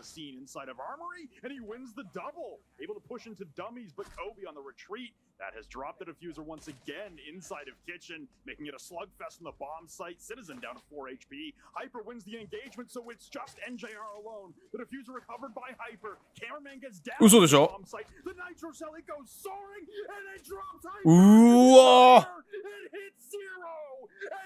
NJR. 立ち回りうますぎ。いやなんかやっぱまとめきれないね M80 さっきから3走でももたついたし、そのなんか第1ウェーブで壊しきれなかったら取りきれないんだよね。まあ今のはもう NGR 褒めるしかないけど。how in the world Cameraman got downed, because he was still up on 4 HP post the double kill, and dummies, and had sight control inside of Arsenal. Did not clock how he got down, but that was also a difference maker, because he was dummies being able to hold the dirt door, and yet suddenly NJR emerged from the darkness and took control of the dire moments of that round. Now we see EMPs coming out on the jacuzzi wall. でも1戦目からさ、スイスドローってさ、実力の近いチームと当たるんだったら、スカーズはまた、あれじゃない？韓国チームとか、わかんないけど、エレベートとかと当たるかもしれない。Try and start their entry in towards Jim's side. And for M80 as well, an opportunity to maybe rectify a couple mistakes past Despoy. He was reading it the whole way. There's a yellow ping on the window and everything. And Pamba, say goodnight on this round. またパンバですね。 I thought the cameraman killed him with mind bullets there, Rob. こういうでさ、チーム怒んないのかな？ Next thing you know, Pambazoo was dead, but I mean, let's go back to that very final round on Chalet, round 12. Pambazoo, an early casualty for Dark Zero. And I mean, Pambazoo is a tremendous player. Part of why he is among the best of the best entries in North America is his ability to act on his own with limited information. He's got great game sense. He's got good mechanics. And when you combine all that, you can get quite a lot of value when you go for a spawn peak or you go for an early engagement. The problem is that M80 are among the 5 best gunners in the entire NAL. このあたりちょっと覚えてるのはあれだな、起きてから見てたな。Have literally been the best fragger on their team. You cannot challenge a team like that. 40 seconds, by the way, and M80 are in the site getting the plant down. Nobody from DZ seems to know this at all, Rob. フリアってやったの W7M の時代の1回だけじゃない？確か。Yeah, lost in the chaos of round number 1, and the recap of that was that this is a bar defense coming out from Dark Zero. So we are really testing the limits of these 4th bomb sites on the maps this evening. And yet this one doesn't seem to be as successful as we've seen on maps prior. Dark Zero, I got a plant against them in a 5v2, make it a 5v1 as Kino catches NJR on the rotation, leaving Kobe alone at the base of the main stair. Bomb give you for get actually get なんか今、尿取りってなかった。気のせいか。From both South Korea and Asia, we are still awaiting some of the other teams. As for MENA, Team Falcons is the one team to qualify for Phase 1. The rest will come through the LCQs, Oceania, and LATAM, which will be played at a later date. So teams are slowly locking in their positions here. A lot on the line for these two squads. The loser will play Space Station out, and that will be the final Montreal spot on the line until we go to the LCQs. That was a very comprehensive update on the global situation. Thank you, Parker. Shut up, Rob. I will say, if we narrow back down our focus onto this map specifically, Dark Zero not looking to run back the 4th bomb site of Bar for a second time. Seeing as it was a flawless round against them, now they turn their attention towards Jim and Bedroom. You see the approach from the cameraman seemingly evading everyone on the side of Dark Zero as he sneaks his way through the barbed wire up red stairs. 結構理想的な感じで監視金庫取れたけどだね。There's nobody home. Everyone for Dark Zero reinforced this position, looking to hold it, but they've opted to fall back, not wanting to do battle with the Candelas in their face and with the mounting pressure that M80 were bringing to try and burst their way in through the far side hold. They've opted to retreat. However, we once again have someone lurking, seemingly away from the availability of drones for M80. It's Nafe down in oil. And he is constantly going to be a thorn in the side of M80, potentially going for a flank, with M80 assuming that their cache side clear was completely successful. そう、時間かかりすぎじゃない？何待ちだこれ。姉さんまさかのクレームあるよ。Nafe is holding this garage angle with impunity right now, and he's retaking it. バレテーラ、パンテーラ。Read on by Spoit like a book. Checked out of the library, no return date. でも時間がないよ。That's a terrific start for M80. 時間が味方ですね、M80。あ、じゃあ M80 じゃないや。ダークゼロ。こういうのまとめられるかだよな。あ、落ちちゃった。いや、これプラントする時タイミングピークすればいいんだよね。あ、うまく位置出した。そのうちピークできないんじゃない？え？下か。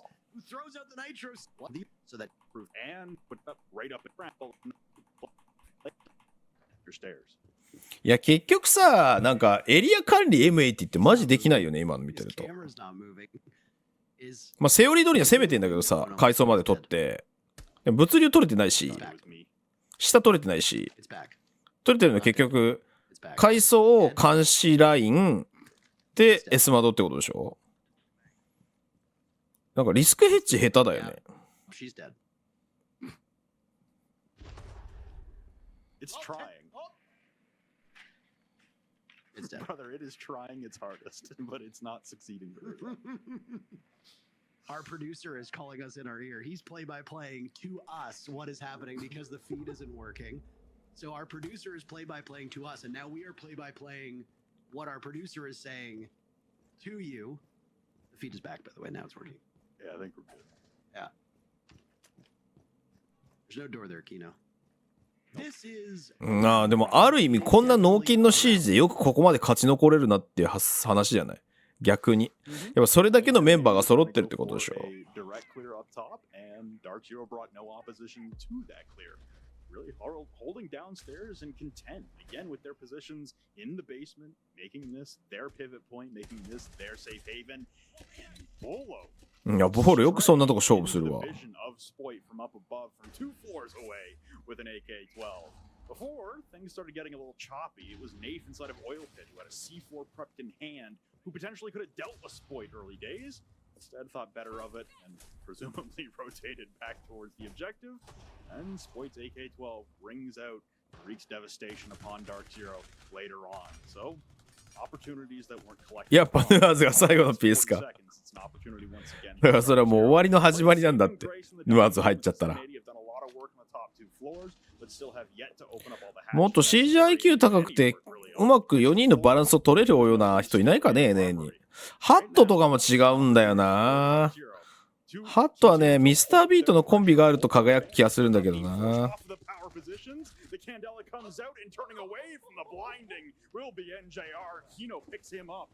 いいカンデラそれ。いやだからこの第一ウェーブが刺さると絶対取れるじゃん MAT って。第一ウェーブ止められると少人数戦下手すぎてマジで立て直せないんだよな。あ、振りかけ振りかけ振りかけドローになってた今。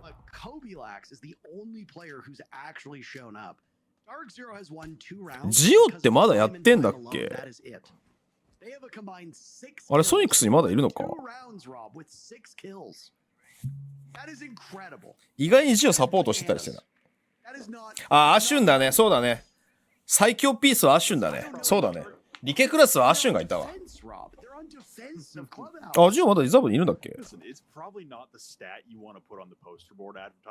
あれでもジオってグリクサーとも揉めたんだよね、確か。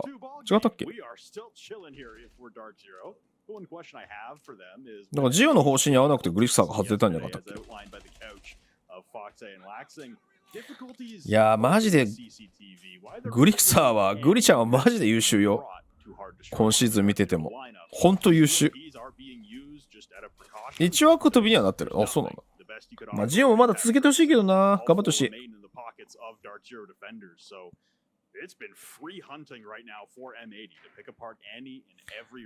でもジオもちょっと古き良き時代の CG 民だからな。アップデートできてる人だとは言い難いんだよな。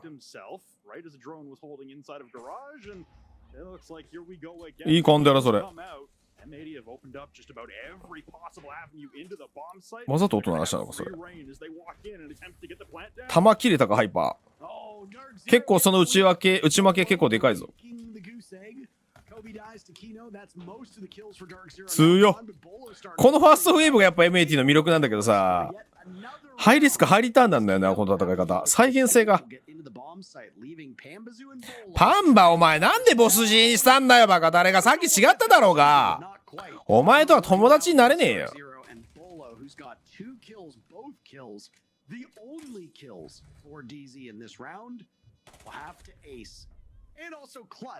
この勢いに飲まれた感じだよな。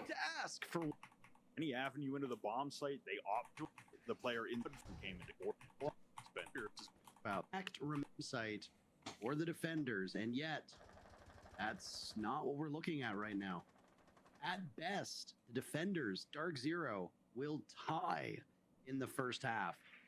You need a 4-2. That's the win condition for DZ. And they're just not going to get it. That is worrying. That's very, very worrying. 眠気をきとびました。ありがとうございます。アンビーはまだちゃんとやった方がいい、ソニックスで絶対。カナディアンの下でもう1年ぐらいはちゃんと勉強した方がいい。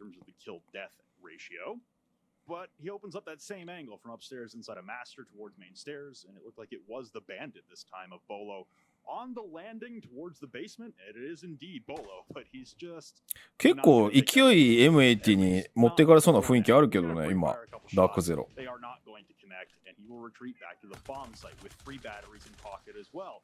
Maybe an attempt to trick onto the church wall. Kaid is also in play, but hasn't been brought as of yet from the defensive side for Dark Zero. M80 が盗んだら M80 の話別にならないよ。M80 を俺が今のところ好きじゃないのはよくわかんない指示してるからだけだもん。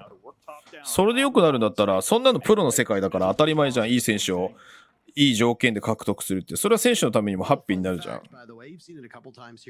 ただそのお金とか無視して選手の成長を考えたらカナディアンの下でもうちょっとやった方がいいと思う。M80 にアトムもいいね。確かに俺もアトムめっちゃ好きよ。めっちゃいい選手だと思う。気が利くし。逆にマークとかはちょっと行き場がなさそうだな。マークもちょっと特化型の選手だからな。No doubt there will be people in the comments bemoaning the fact that this is a beginner strat, but for lots of people who watch this, they don't exactly play at the top level. A good start to this round with 40 seconds to go for Dark Zero. They've taken Cameraman out of the equation. That's the Hibana down, but Spoit is poised to kill NJR. いやその反応で一本当てるんだ。すげえな、スポイトのエイム力やっぱり。別格だな。And the church wall has been able to be opened up. Everybody in the bomb site is vulnerable, and another Candela will come in. Kino on the LMG, or Kino and Citizen both on LMG. うわ、結構絶望的じゃん。いや、パワーオペレーターの使い方がうまいね。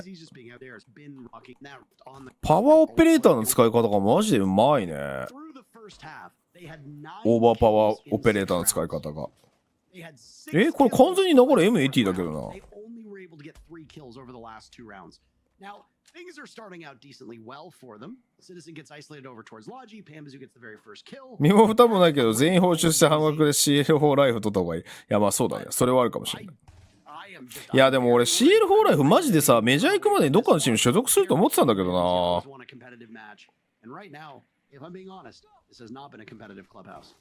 本当だ、ネイフが珍しい。まあネイフでもこういうことがあるってことだ。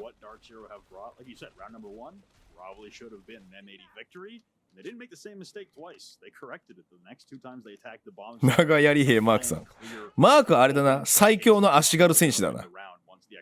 最強の足軽で、いやーって言って、こう相手をズタズタにしてくれるんだけど、基本的に生きて戻ってこない足軽って感じなんだ。He tried to get a little bit cheeky with a nitro cell out the Logi hatch. You get caught in a drone and a nice collection from Bolo upstairs. So that means that Dark Zero is in a good spot getting the opening kill, removing one of the nitro cells from play. There were only 2. まあ確かにね、契約の時間がって感じかな。行ってきます、もう次っすか。いや、そんな感じ。マークってそんなイメージあるよね、やっぱり。でも優勝した時のマークはマジで強かったからな。チームが停滞した時にマジでこじ開けてくれてたからな。こ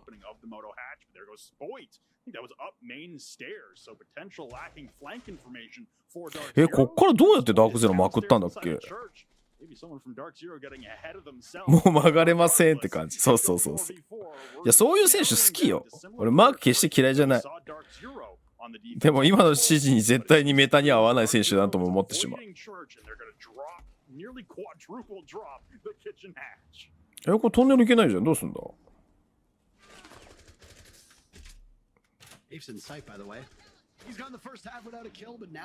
まずいぞ。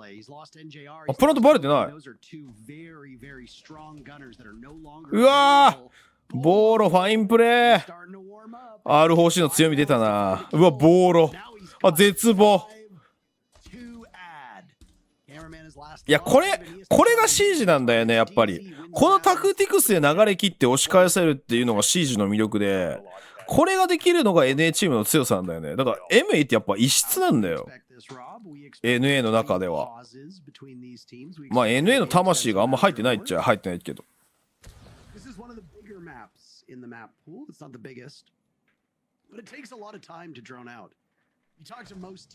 今のあれだね、オサが降りた時点で気づきたかったけど、陽動がうまかったのかな。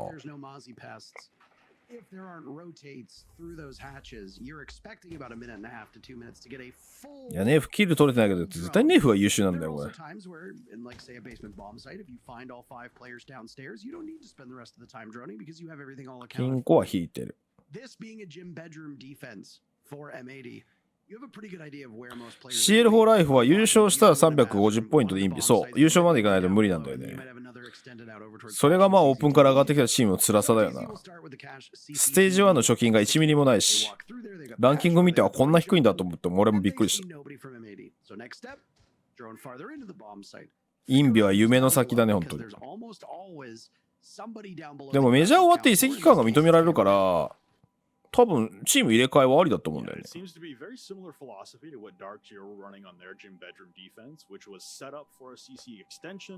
And then give it as soon as it seems that it's going to be too difficult to hold. But it was Cameraman on the Fenrir who had ventured on down the main stairs, and that really is your next progression on this defensive setup. If you're forced to give CC cash, you still want some verticality. And with those bulletproof cameras that will be in the bomb site, このラウンド重要だね。 from Dartier on their defenses, there'll be a lot of intel. The defense will have their availability and 2 nitro cells in the back pocket to work. こういうところのスポイトの強さだよな。ほとんどスポイトボールしばき倒してるじゃん。And as the warden can weather the flashes, Nave gets cut down as well to 0-7 on the match. NJR will at least respond on to Spoit, so Jim is clear for the time being, but the bathroom is still occupied. 一家にしたい NJR 来るこれ。一家にしたい来たよこれ。That will prompt the swing from Cameraman, and actually no, Cameraman is cleaned up, and Kino was the man holding the man. いやこれもう全然ジム見れないんじゃない？ Now Jim has opened up in the last 2 defenders. これロックでいいぞここ。 Inside of logistics, Citizen though hits the shot from the depths, and he hits another one with the 9x19. It's just NJR alone trying to plunge into logistics, and Citizen. プラントじゃなくて今殲滅に行ったのかな。 Rob, you think there'll be a break, yes or no? また？しかも結構長いっていうね。フリーダさんが NA のレギュラーシーズン向こうに行ってたかもしれないな。I'm sure for Dark Hero fans as well as their players. So now the attention is on trying to match what N80 did on the attacking side. そうね、イヤー10に なる前に UBI さんがどこまで CG の未来を語れるかだな。それにかかってると思う。でもリポストしたけどさ、まああの統計がどこまで本当なんだよと俺は思ってるけどさ、オーバーウォッチよりも今 CG ってプレイヤー多いの。俺あれ見て結構衝撃を受けたんだけど、CG ってこんなにみたいな。学業に専念するって言って抜けた選手、専念した試しがない。草。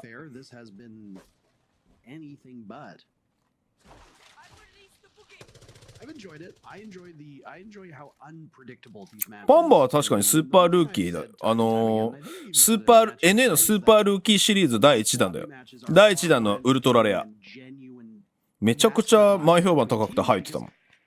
こんな選手いるんだと思ってびっくりした。まあ、その後いろいろと若い選手ね、ティア2の大会で注目されて入ってきたけど。There have been multiple tech pauses. Nath is sitting at 0 and 7. This is 結構プレイヤーと視聴に大きな隔たりが指示はあるのかもしれないね。まあでもゲームが流行ってればそれだけ e スポーツリーグは続く可能性が高いからね。喜ばしいことであるけど、まああの統計俺どこまで信じていいのかなとは思って見てたけどね。ロールよりも上なわけねえだろうと思って見てた。まあ9月のアクティブだから。9月でアップデートした好きじゃない？違ったっけ？ An LCQ, by the way, that will have C9 Beast Coast, that will have Wild Card, that will likely have a gamut of T2 teams. But hold on a second, DZ doesn't want that to happen. They're trying. いや綺麗に撮るね。でもマジでカメラさんが追いつけてなくて、マジで俺見づらいんだよな、海外の試合。なんでこんなに見づらいんだろう。Nitro Cell goes out and it manages to kill Nafe. A bevy of players shooting away at Citizen. Look at the long face on Ben. He got instead. Bolo is an intriguing proposition because Gridlock does not exactly. マジでリホストして KD がリセットされるのはマジ嫌だわ。But if you think about it, she's got the secondary shotgun of the Super Shorty, which does not just quite a bit of damage, but is also very good in a pinch for destruction, limited only by the fact that there are. あとこのカメラとゲーム画面の一致してないんだったら消してほしいんだよな、真ん中のカメラ。混乱するから。日本の時にそれが起こったらそれをお願いしてたんだよな。Tremendously good operator for being able to flank because you can stash one deep away in a part of the map that you might not see or might not expect, and then suddenly you can switch to it, and oh, now you've got two characters, but one of which just acts as a bulletproof and a deployable shield. Hyper's gonna play over in garage. The other one's a top red. Okay. Yeah. I like this. Yeah, second idle shield behind the mirror window reinforcement at the top of red stairs gives you a lot of visibility towards the main CCTV platform breach.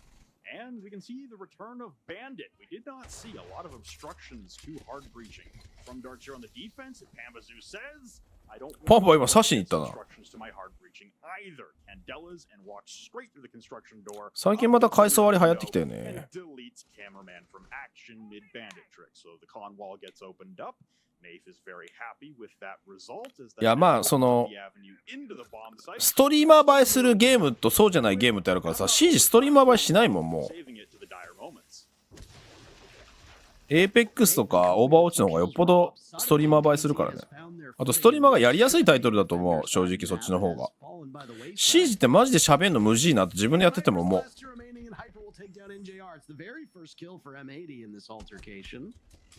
As he switched over towards Rafters, Hyper with one to take down Kobe, and Hyper is the only one standing. No ability for him to swap on over. いやー、こういうところの手堅さがやっぱさすがだよな。スコボさん壊されてる。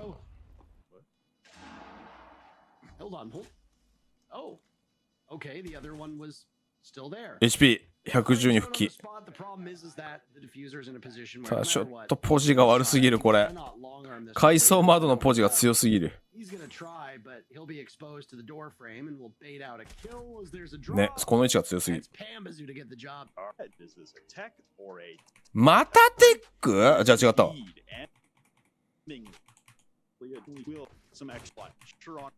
怒りのあまりブチ切れそうになった。月曜深夜の夜。That was a heck of a throw, I gotta say. Really? Where did it get though? It went into weight. It went into weight, I think, to open up the hatch. そう、あんま試合中雑談できないのがマジで C なんだよね。オーバーウォッチはさ、同じように雑談できないんだけど、わちゃわちゃするからさ、なんかストリーマーとしてやりやすいんだよね、やってると。ゲーム配信者と、一ゲーム配信者として言わせてもらうとね。It will shut down Nafe's ability to enter the building. でも今日はマジで面白かったな、IG さんとミカ様とやったの。IG さんが強すぎて勝てる。M80 のテックは全部ハイパーのせいなの。それでみんなブチ切れたんじゃない？あいつ回線弱いから無理だわ。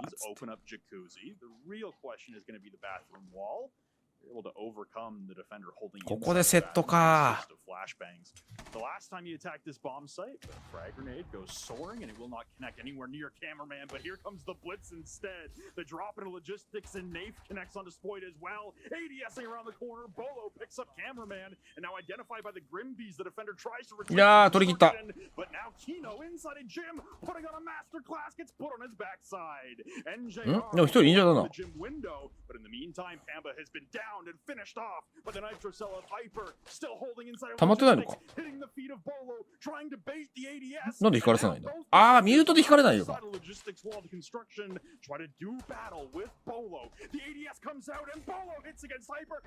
いやー、これかなり海を握る 1v1。N さん N さんこう見ると結構クラッチで取ってんだね。ふざけんなよテックポーズマジで全然集中できないよこの試合。ひどいなテックが。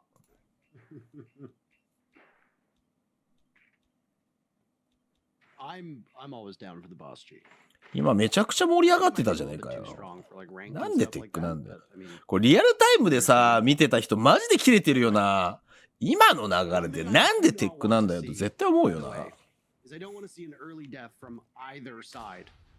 This is something that seems to have plagued Dark Zero when they've been in very important matches, and this man in particular has died way too early. いや違うよ。第6のプレイヤーテックじゃないよ。第6のプレイヤーフリーだ。絶対フリーダさんこれアメリカ旅行してたこの時。He's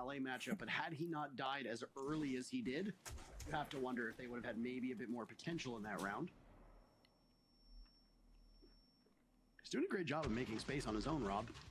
But he's got a couple different players to try to find. Hyper's been finished off. Cameraman now pops up. Easy with two very quick kills. いや囲い込みがうまい。 Cameraman go by. He pulls out the sidearm and attempts to get. カメさん逃げないとダメだそれ。カメさんうよカメさんカメさ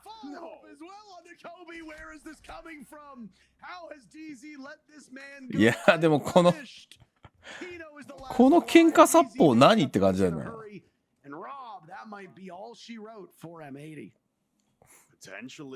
いやこれきついね。 TCSG だからな。and the boss G of NJR. Operating from inside of blue for the time being, and it does not appear as the remaining two attackers for Dark Zero are 時間めちゃくちゃあんだよね。 and there's still some でも time 地下なんだよねこれ。手順はまだ多いんだよね。 trying to assess the position and what might be best to establish a cross. いやでも NJR さん残ってんのか。 a little bit of time NJR さん残ってるか。 They could still be strewn across the site and cause havoc for these two attackers trying to push down the main stairs. Now you can see the Goyo canister erupts at the bottom of the main stairs, and both the DZ attackers turn tail and head back towards the kitchen hatch. シンプルに強かった。最後シンプルに強かった。マジか。今のいい読みだったからよな昨日も。昨日がさきつかったのはガジェット見たらニトロじゃなかったんだよね。有志だったんだよね。